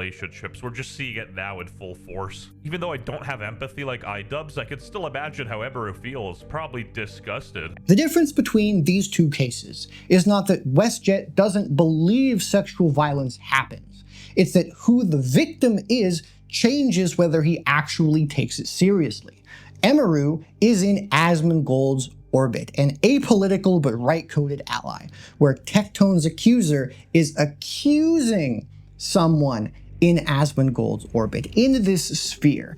The genre takes sexual violence seriously when the victim is aligned with the in-group and dismisses it when the victim is accusing someone in the in-group. This isn't inconsistency, but the selective empathy mechanism from Section 1 I talked about applied specifically to sexual assault. Fucking awful. The genre convention remains consistent. Approach sexual violence claims with the same just asking questions investigative format used for internet drama. Select evidence that creates maximum ambiguity, frame skepticism as the rigorous position, and treat the accuser's credibility as the central question while the accused behavior neatly fades into the background. For the audience watching this content, the cumulative takeaway is an affect. Sexual assault claims are probably exaggerated, women's accounts of their own experiences are unreliable, and the whole thing is kind of funny, unless the victim is somebody that, you know, the genre actually cares about. This and everything I've talked about is important framework to the last part of MUN's radicalization requirements, dehumanization. Oh my god, dude, a second outfit change? What is this, a fucking fashion show up in here? God, I wish that would be way better than this odyssey of depression that I am taking us all on. Yay. Underlying all of the mechanisms I've talked about so far is the genre's most fundamental convention, and arguably its most consequential contribution to the radicalization pipeline, which is the transformation of human beings into content. Now, obviously, this isn't something that is exclusive to this genre, but when put in conjunction with everything else I am painstakingly laying out, it becomes a little bit of an issue. MUN's third phase, dehumanization, the cognitive shift that makes violence against outgroups conceivable, is typically discussed in terms of explicit ideology, rhetoric that compares groups to vermin, diseases, or subhuman categories, real Nazi shit, or gamer girl shit, shameless plug. But dehumanization does not require explicit rhetoric. It just requires the ability to view another person's suffering with detachment rather than empathy, which they like to so frequently mock. Even though I don't have empathy like iDubbbz, It's interesting that all of his descriptions of his feeling empathy sound more like guilt. He's pulling an iDubbbz. I learned empathy at the age of 32, guys. The capacity for this is not innate. It is something that must be trained, and the drama genre trains it so relentlessly through the process that Munn describes. Thousands of sound bites, quotes, and ad hominem attacks are lifted from their original context and assembled together in the mind of the user over an extended time period. The composite result is an archetype which is monstrous but vague, able to justify the equally intense and imprecise hate leveled at it. Sound familiar? I've already mentioned examples of this, like in Turkey Tom's iDubbbz video.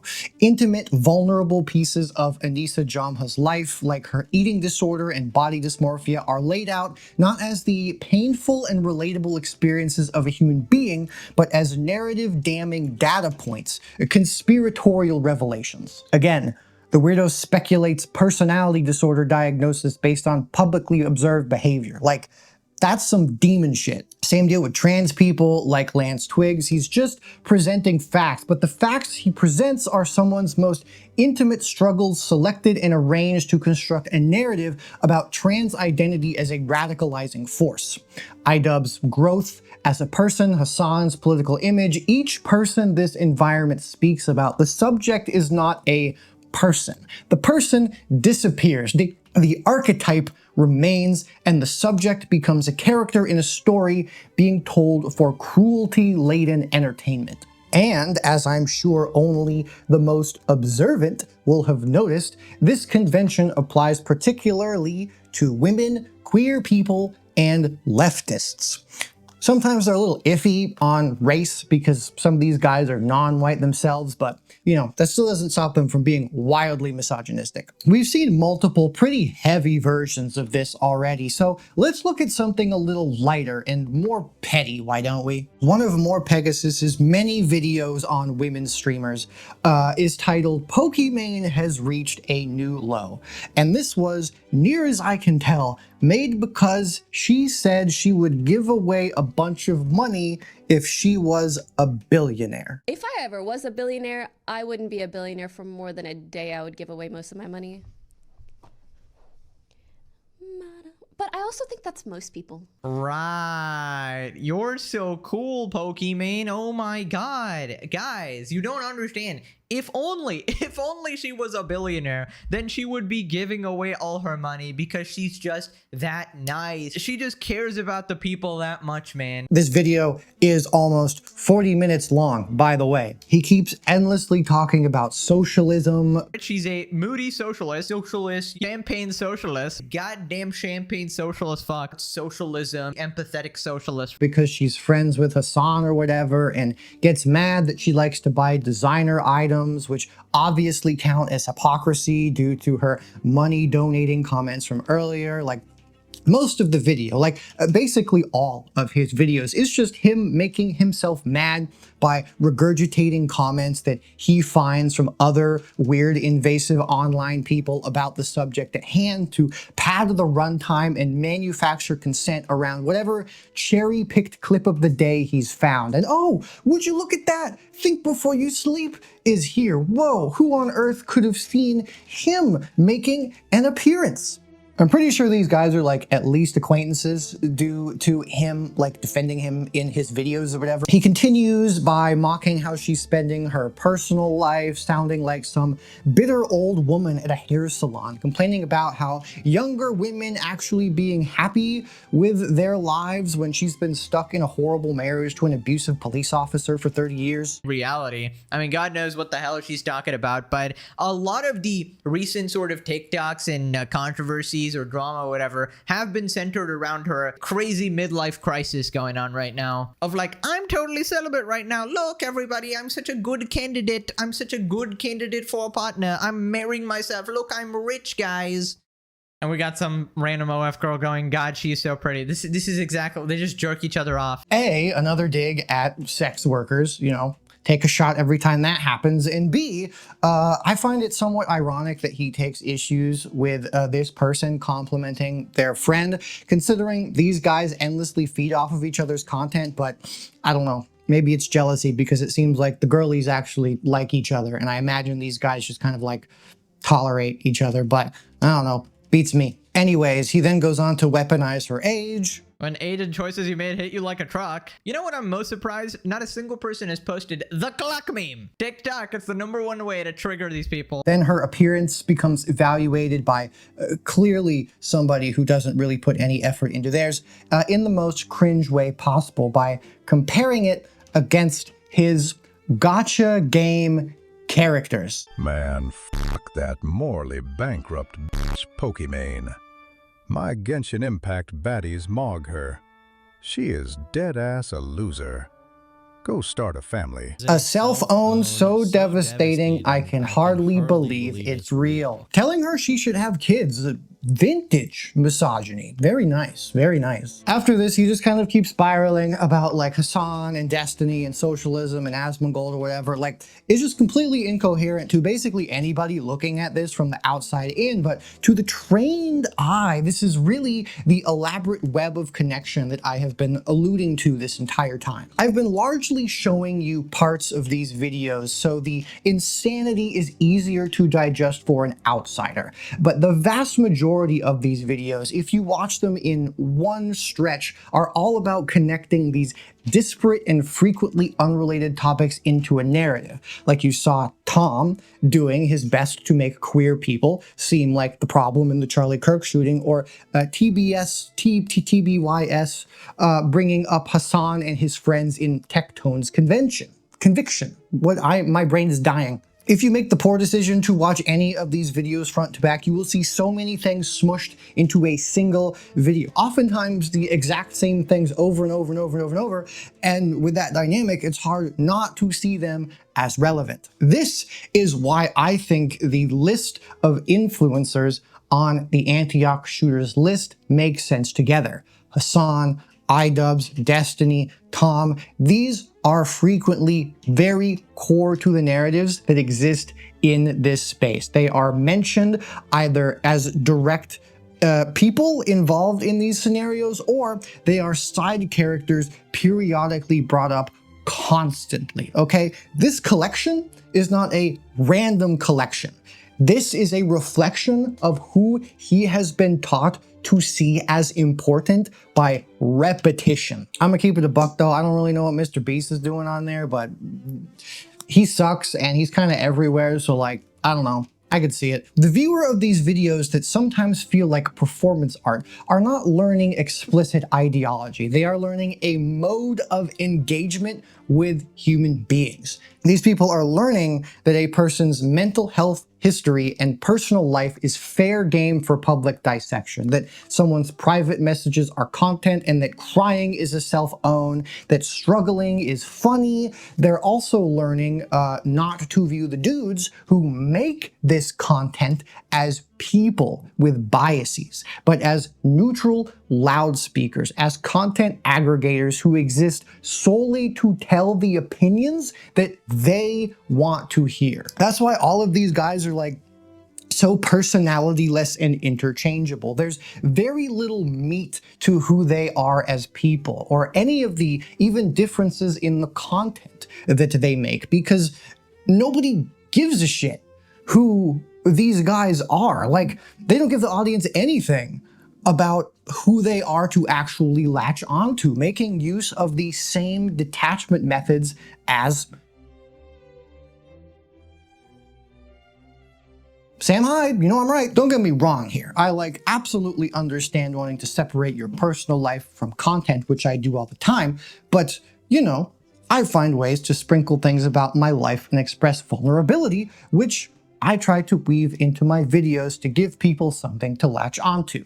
Like if one of them tried to make the kind of video that I made last with the, in my opinion, heartfelt ending that I'm very proud of, they would probably like get literally no views on it because it's not just mindless drama slop. Like, they just wouldn't.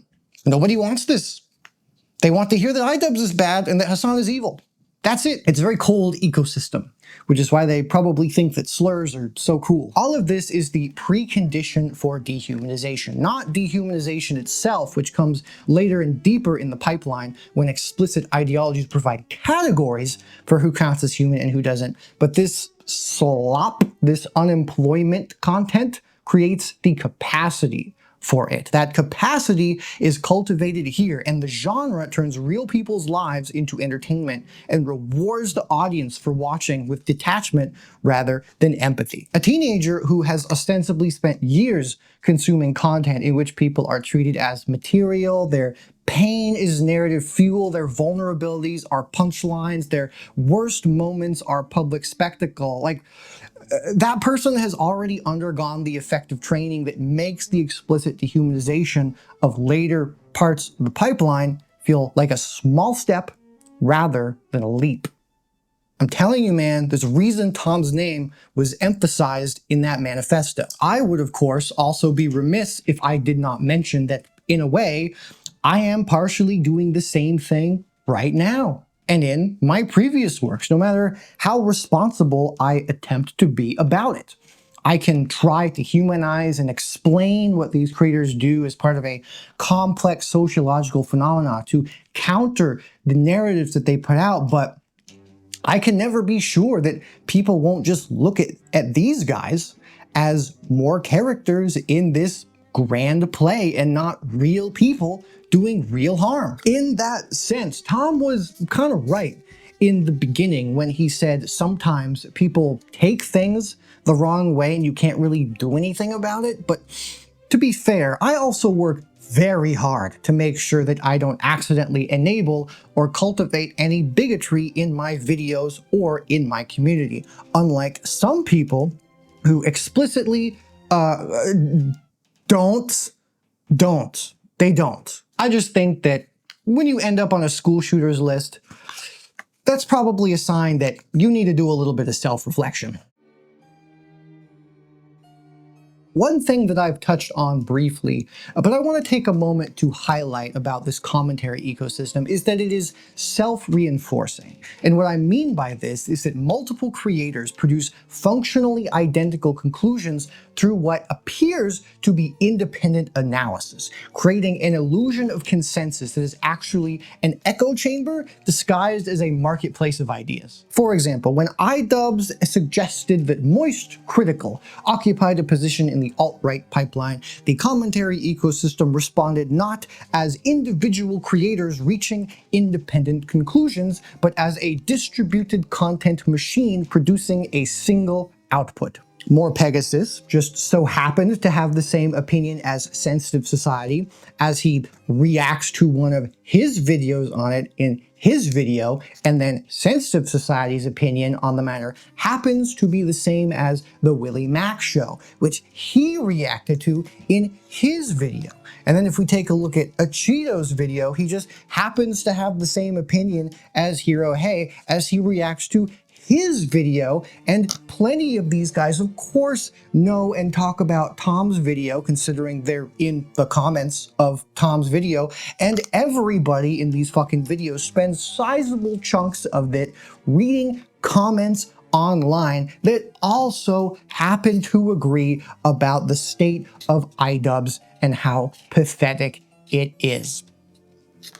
Do you get it? It's the same with Hasan, Pokimane, Tectone, everything, you fucking name it. It is one big circle jerk where the other creator cites other elements of the space as consensus, each presenting their take as independent analysis, and the genre's cross-referential nature all but ensures that encountering one of these dinguses will have you encounter everyone else. Nodes, it's the nodes! Now, obviously, this is not the only space on the internet that functions like this, but when the conclusions reached are always slightly bigoted at best or extremely bigoted at worst, this exemplifies and amplifies the already problematic nature of this dynamic. The result is a structure that mimics the conditions of open discourse while functioning as an amplification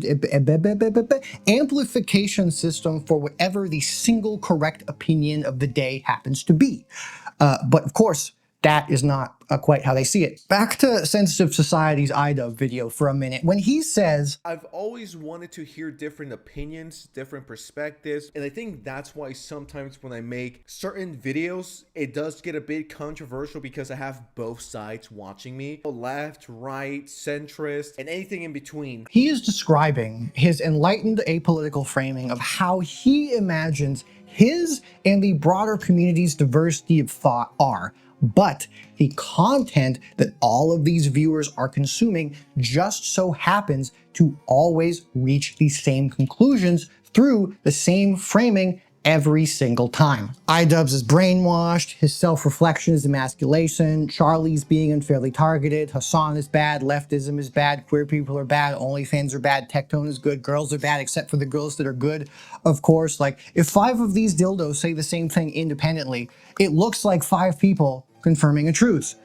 In reality, it is one take, the same take being distributed through 5 people. And this cross-pollination has a structural function within the radicalization pipeline, as shown by research on online echo chambers, which has documented that repeated exposure to ideologically consistent content increases conviction and decreases tolerance for any dissent. And the drama genre's ecosystem achieves this effect while appearing to be the opposite. A vibrant space of debate and disagreement where somehow, mysteriously, the conclusions are always the same. Say what you will about us gay leftists, but we are always fighting and disagreeing with each other. And I would rather have that than be in a space of haughty political circle jerking. Thank you very much.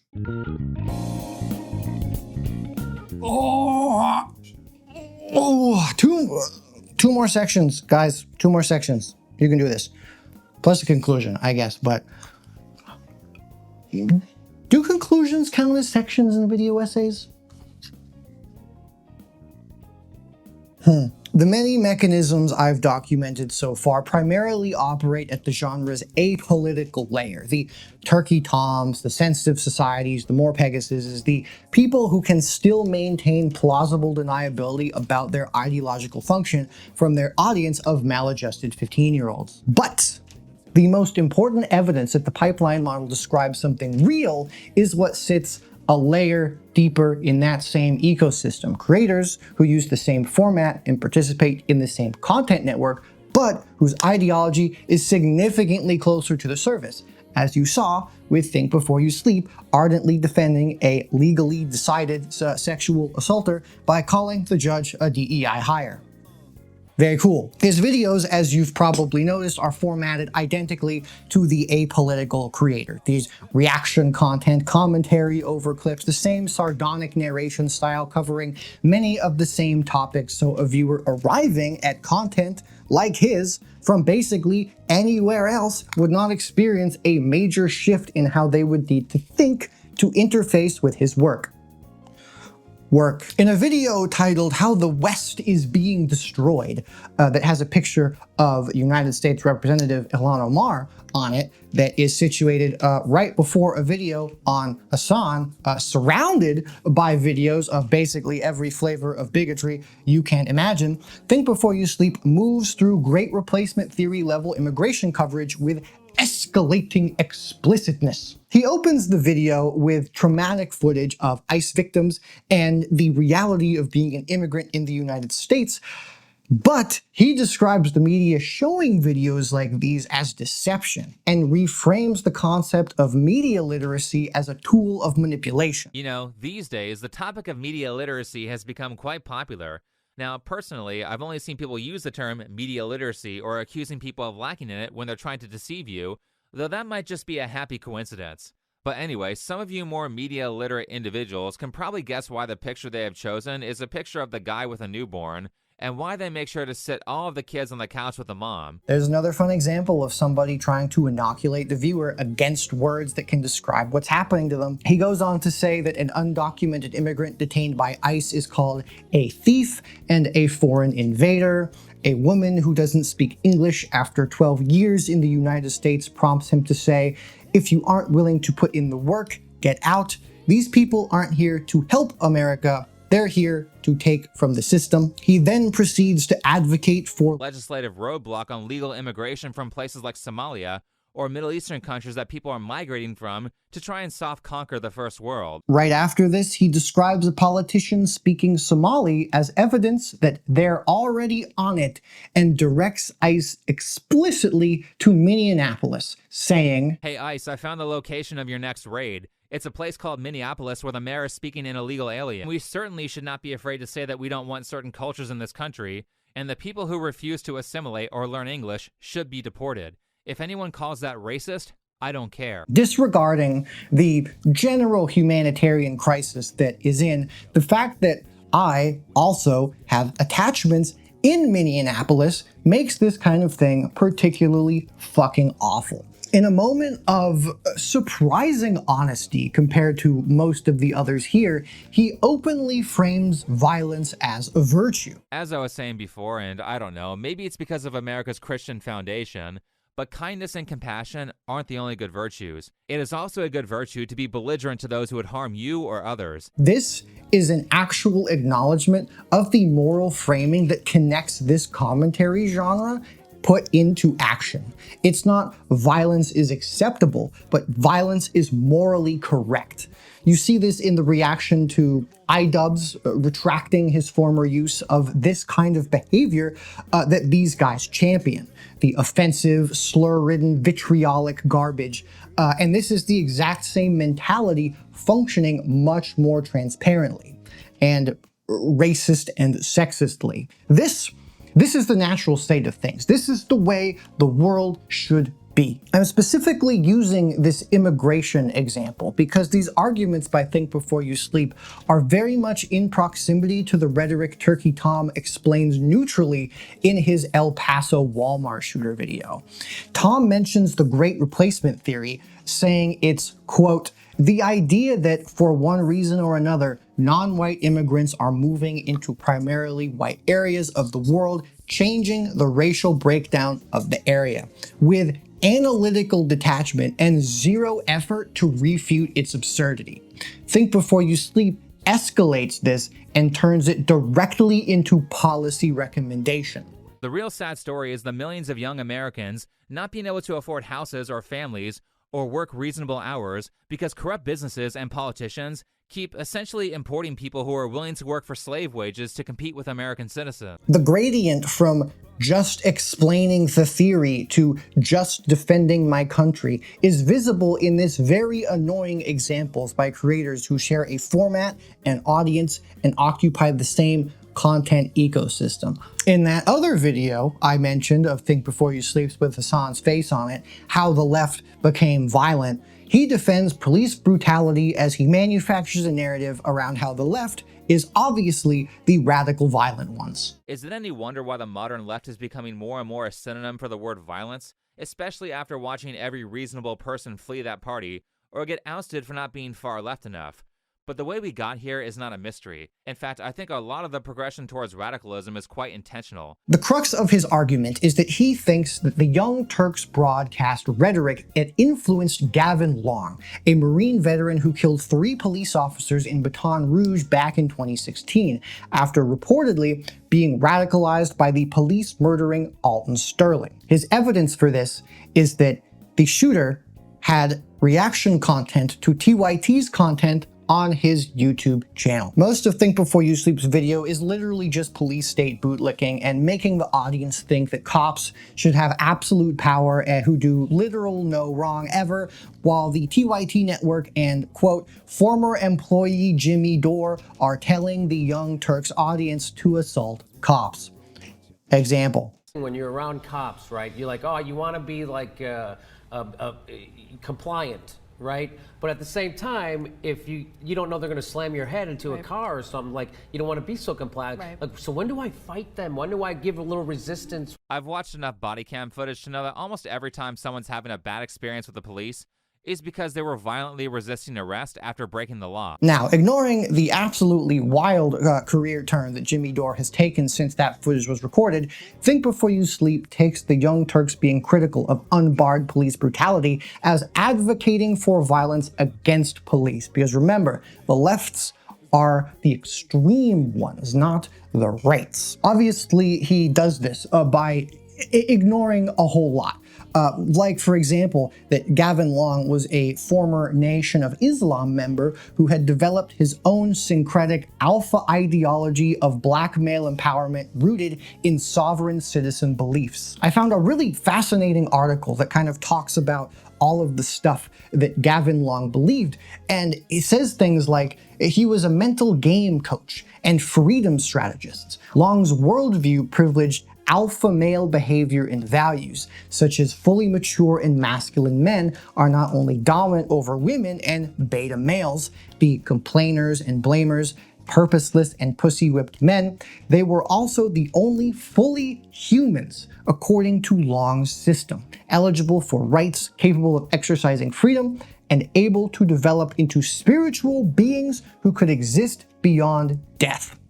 Women's psyche and primal characteristics are alien to the higher level which alpha males can achieve. He characterized recent protests over police shootings as essentially feminine emotional whining. Alphapreneurs don't complain. We provide solutions, he said. If you got a problem, do something about it. He had a masculinity characterized by violence and competition, a model of ego celebrating emotional detachment and self-determination.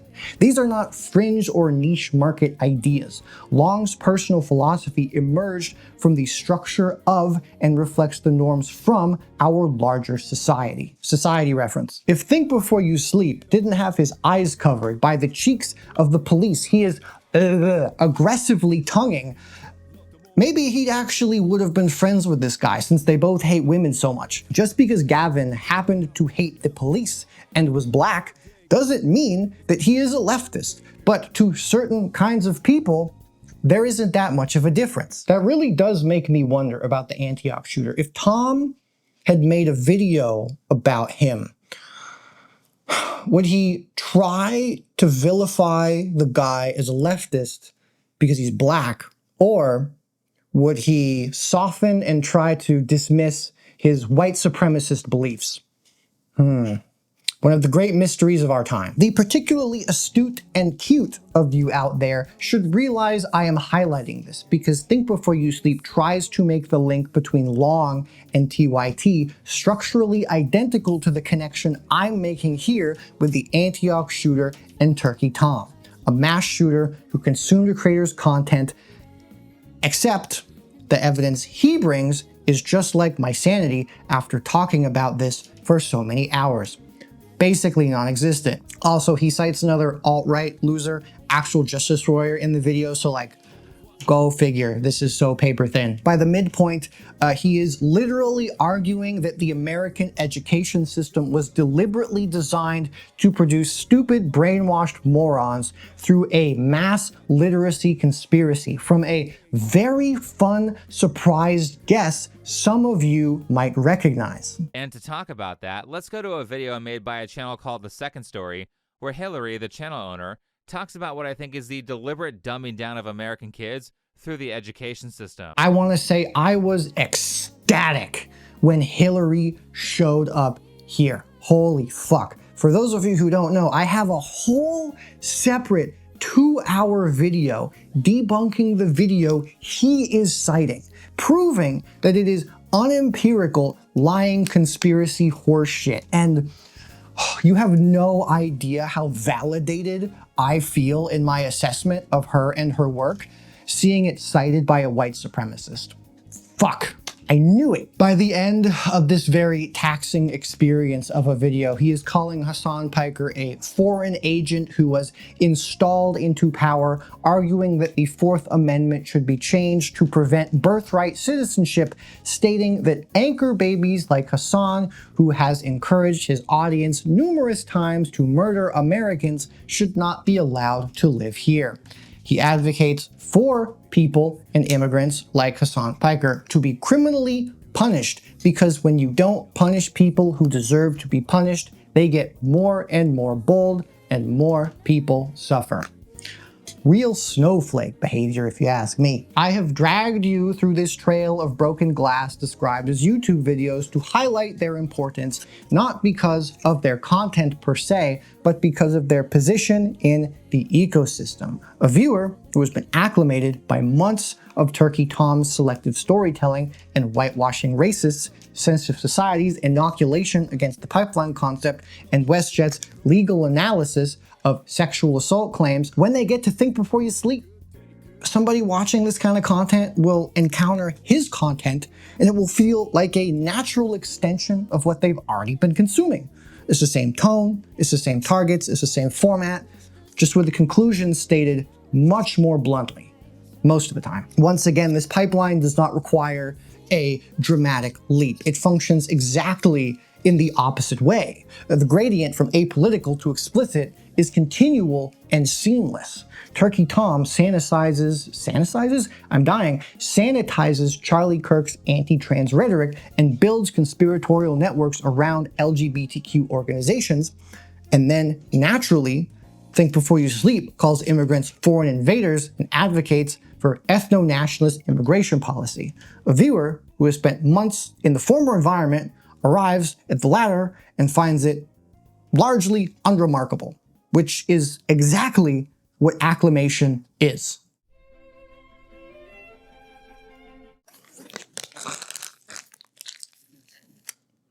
Oh my God. Nectar of the gods. At this point, an inquiry of much debate deserves a direct acknowledgement here. If this pipeline model is real, which it definitely is, how much of it can be attributed to the almighty algorithm? And to be fully transparent, all of the research I have found says that the answer is complicated. A 2021 study published in PNAS found no evidence that engagement with far-right content is caused by YouTube recommendations systematically. They also state that the growing engagement with radical content on YouTube may simply reflect a more general trend driven by a complicated combination of causes, both technological and sociological, that extend beyond the scope of the platform's algorithms and boundaries. However, a large-scale study tracking users over 11 years through 72 million comments found that users consistently migrate from milder to more extreme content, a finding that held even as the algorithm changed over years. And lastly, a 2023 study using 100,000 trained bots found that while recommendations didn't become dramatically more extreme, 36.1% of bots across the ideological spectrum received recommendations from channels known to promote extremist content. It's a lot. All that to say, the research I have found seems to be genuinely divided on the subject, but I think that first study's note about the technological and sociological causes both being at play is kind of the key here. For the sake of argument, let's pretend we accept the most conservative interpretation of research, that the algorithm is not a primary driver and that extremist content consumption is concentrated among people with pre-existing gender and racial resentment.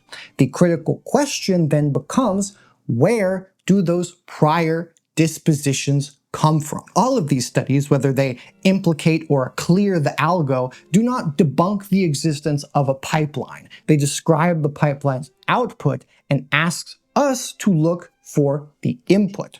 If people who consume extremist content already hate women and black people and gay people before they arrive at the explicitly extremist channels, something upstream is cultivating those resentments. And I think this fun little ecosystem we've been bouncing around here is absolutely a huge part of it. For the last however fucking long I've been talking, I have brought up so many examples that show this genre of content systematically trains gender resentment through pathologization of women's agency, the mockery of male vulnerability, the dismissal of sexual violence claims, selective empathy that sanitizes white supremacy, all while scrutinizing trans and left-wing identities, functionally rehabilitating far-right figures as entertaining underdogs, normalizing the idea of weaponizing political power you don't like, etc., etc. you get it. Obviously, it would be unfair to contribute all radicalization to this content because real life influences are incredibly important for stuff like this. But I believe with my whole ass chest that this stuff here is a serious real vector point for people who already suffer from real life issues. I mean, besides, I've basically shown that like the algorithm doesn't even need to play a part in this because the pipeline is embedded in the genre's self-referential nature. The architecture is built into the content itself. But to bring us way back to where we started, the genre's most important function is not algorithmic bridging. It is dispositional training, cultivating the effective preconditions that make a viewer receptive to extremist content when they encounter it, whether or not the algorithm serves it to them or they seek it out themselves. And that is the big fucking issue that we have to recognize. Woo-wee, that sure was a lot, wasn't it?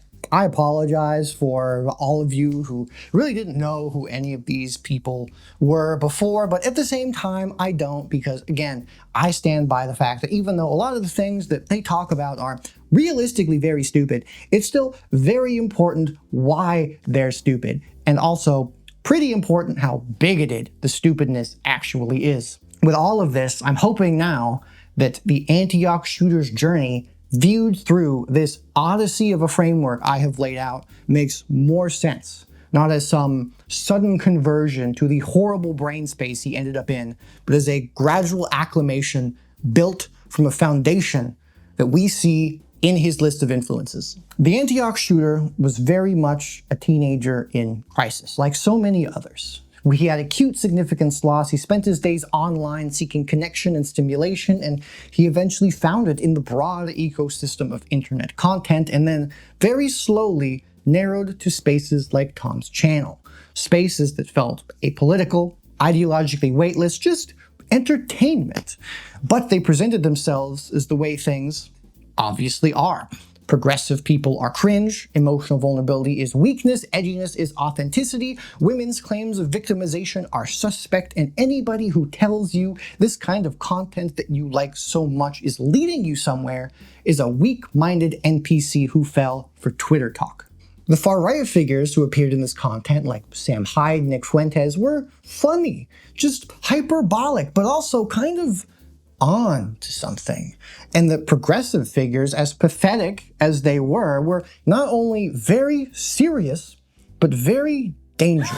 And you, the audience, oh, you're so very smart. You're so independent. This pipeline thing that people keep talking about, it's a myth for weak-minded losers, and you are absolutely not one of those. And of course, when a number of different creators cover the same earth-shattering controversy and have all reached the same conclusions through independent analysis, it must be credible. It is just consensus. There is no way it's ideology. By the time the shooter had completely adopted white supremacism, he had been acclimated through so many gradations that the absurdity of a black teenager embracing Nazism probably didn't even register as a contradiction.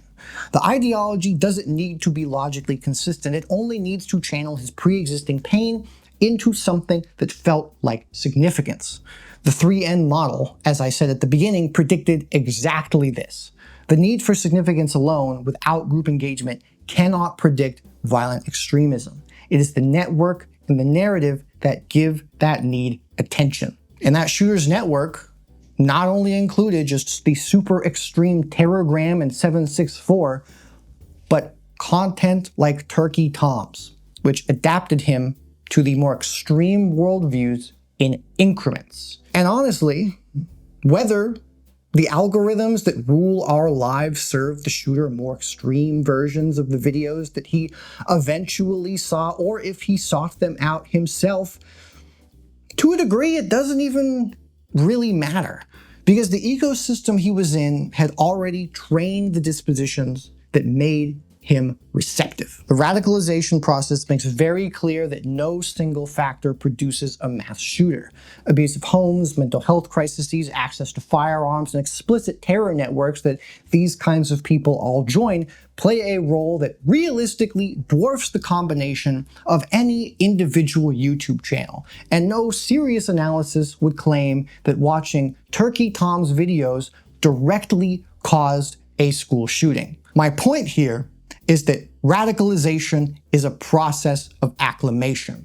The pipeline functions precisely because each step feels small, and that the spaces which enable it at the earliest steps are the ones that receive, realistically, the least scrutiny because they do not look like radicalization unless you have escaped them already. The evidence of the Antioch shooter's own manifesto tells us that the network which shaped his worldview included not just explicit extremists, but the creators who made extremism-adjacent content feel like entertainment. An article from the Global Network on Extremism and Technology says, in regards to the Antioch shooter's deep internet use, that it demonstrates the ongoing challenge of moderating extremist content in mainstream digital spaces, particularly as such content is often concealed through coded language, memes, and seemingly innocuous visual content. The ISD's 2024 review of violent attacks found that approximately half of individuals involved held unclear or loosely defined beliefs rather than traditional extremist ideologies, suggesting that the pipeline increasingly produces people whose radicalization doesn't fit neat categories, exactly like the Antioch shooter, the Kirk shooter, the Tumbler Ridge shooter, and the police shooting Think Before You Sleep tried and failed to link to the Young Turks. From that same Global Network on Extremism and Technology article above on the Antioch shooter, the attackers' digital interactions observed in these spaces reflect a broader trend of ideological fusion, where individuals synthesize elements from various extreme traditions. In this case, the shooter's embrace of anti-Semitic and white supremacist rhetoric, despite being a young black man, a group historically the target of white supremacist ideology, illustrates the complex and often contradictory nature of online radicalization. Such phenomena highlight how extremist ideologies can be detached from traditional identity markers when mediated through digital platforms, leading to unexpected alignments with historically antagonistic belief systems. The biggest takeaway here is that more and more people have become influenced by the affect of online spaces more than any coherent ideology. And I think this finding highlights the urgency of studying not just the endpoints of radicalization, but its earliest, most innocuous seeming stages. The question, my dear viewer, is not whether apolitical drama, slop, and unemployment commentary channels are responsible for mass shootings. The question is whether their genre conventions are serving as infrastructure in a pipeline that researchers have documented extensively, but not yet fully mapped at its origins. And I believe that Turkey Tom's name in the Antioch Shooter's Manifesto suggests that we have an answer. Woo! Oh my god, that was a fucking doozy. Thank you to the Patreon people. Your names are scrolling now. This was awful, and I've been like keeping a bit of a mental tally as I go along here, and if these guys come across this video, I kind of want to see if I can predict what things they're going to say about it and me. So that's what we're going to do is the name scroll by. I think, obviously, I'm going to get called like a leftist and a socialist. I think that I'm going to for sure be called like a Hasan simp, a Pokimane simp, an iDubbbz simp. Like maybe there's going to be something about like I've been cucked by like OnlyFans girls. I like to be cucked by OnlyFans girls. Probably gonna make some comment about the way I dress or my hair or my tattoos. Like people like to do that. Let's see. They're for sure going to accuse me of saying that Charlie Kirk getting domed or rather throated was good. I don't think that. I just understand why some people would react less than sadly at that particular event. Let's see. They're for sure going to accuse me of like being a giant hypocrite just purely because of the nature of the video that I am making. Let's see. Oh, it would be sick if they called me some slurs. I feel like that will probably happen. I'm at least gonna get called the R slur. The fact that I dropped that I was non-binary. That could like I could even get called like an F slur in there. That would be pretty cool. Let's see. They're probably gonna talk about like, you know, how I'm obviously biased against right-wing people, you know, how I also think that Charlie is part of the right-wing pipeline, which for the record I do, as I have shown in the fucking video. I think, let's see, they're probably gonna make like some hoity-toity video essay like content thing. There might be like a Noah Samson comparison, since I know him and like Think Before You Sleep had a bit of a tussle because he called out Think Before You Sleep for doxing another creator and then lying about it, which, you know, a lot of these guys proceeded to defend Think Before You Sleep, even though it was just straight up provable that he lied. Like, he admitted it. Yeah, this is probably going to be the last video that I make on weird guys in probably a while. Like, I've been writing this one for a hot minute, so like I wanted to get it out because it's obviously important, but I really want to like continue my trend of making more videos like the last one that I made, which, you know, didn't do as well as I had hoped, because it's not like drama bullshit, but I'm still extremely proud of it and very touched by the amount of comments that I got on the video regarding its like my attempted thoughtful presentation of content and the tribute at the end to a dear friend who had passed away. So yeah, you know what, even though I didn't get as many views as, you know, I may have wanted, that was awesome and I really appreciate it. And sometimes I gotta be like, no, views stupid. Views are stupid. You're getting so many nice comments from people and it's heartfelt and people like it and it's nice and it's good. Stop thinking about views. That's the whole point of the video. Don't think about views. You know, everything's a process. We're always growing, and boy, do I like to spiral. Anyways, I've been rambling for long enough. My mouth is really dry and I'm really hungry. So yeah, thank you again to my watchers and my Patreoners. This was sick. Very, very cool. I hope you enjoyed seeing my feet again because I realized I hadn't done that in a while. So you're welcome.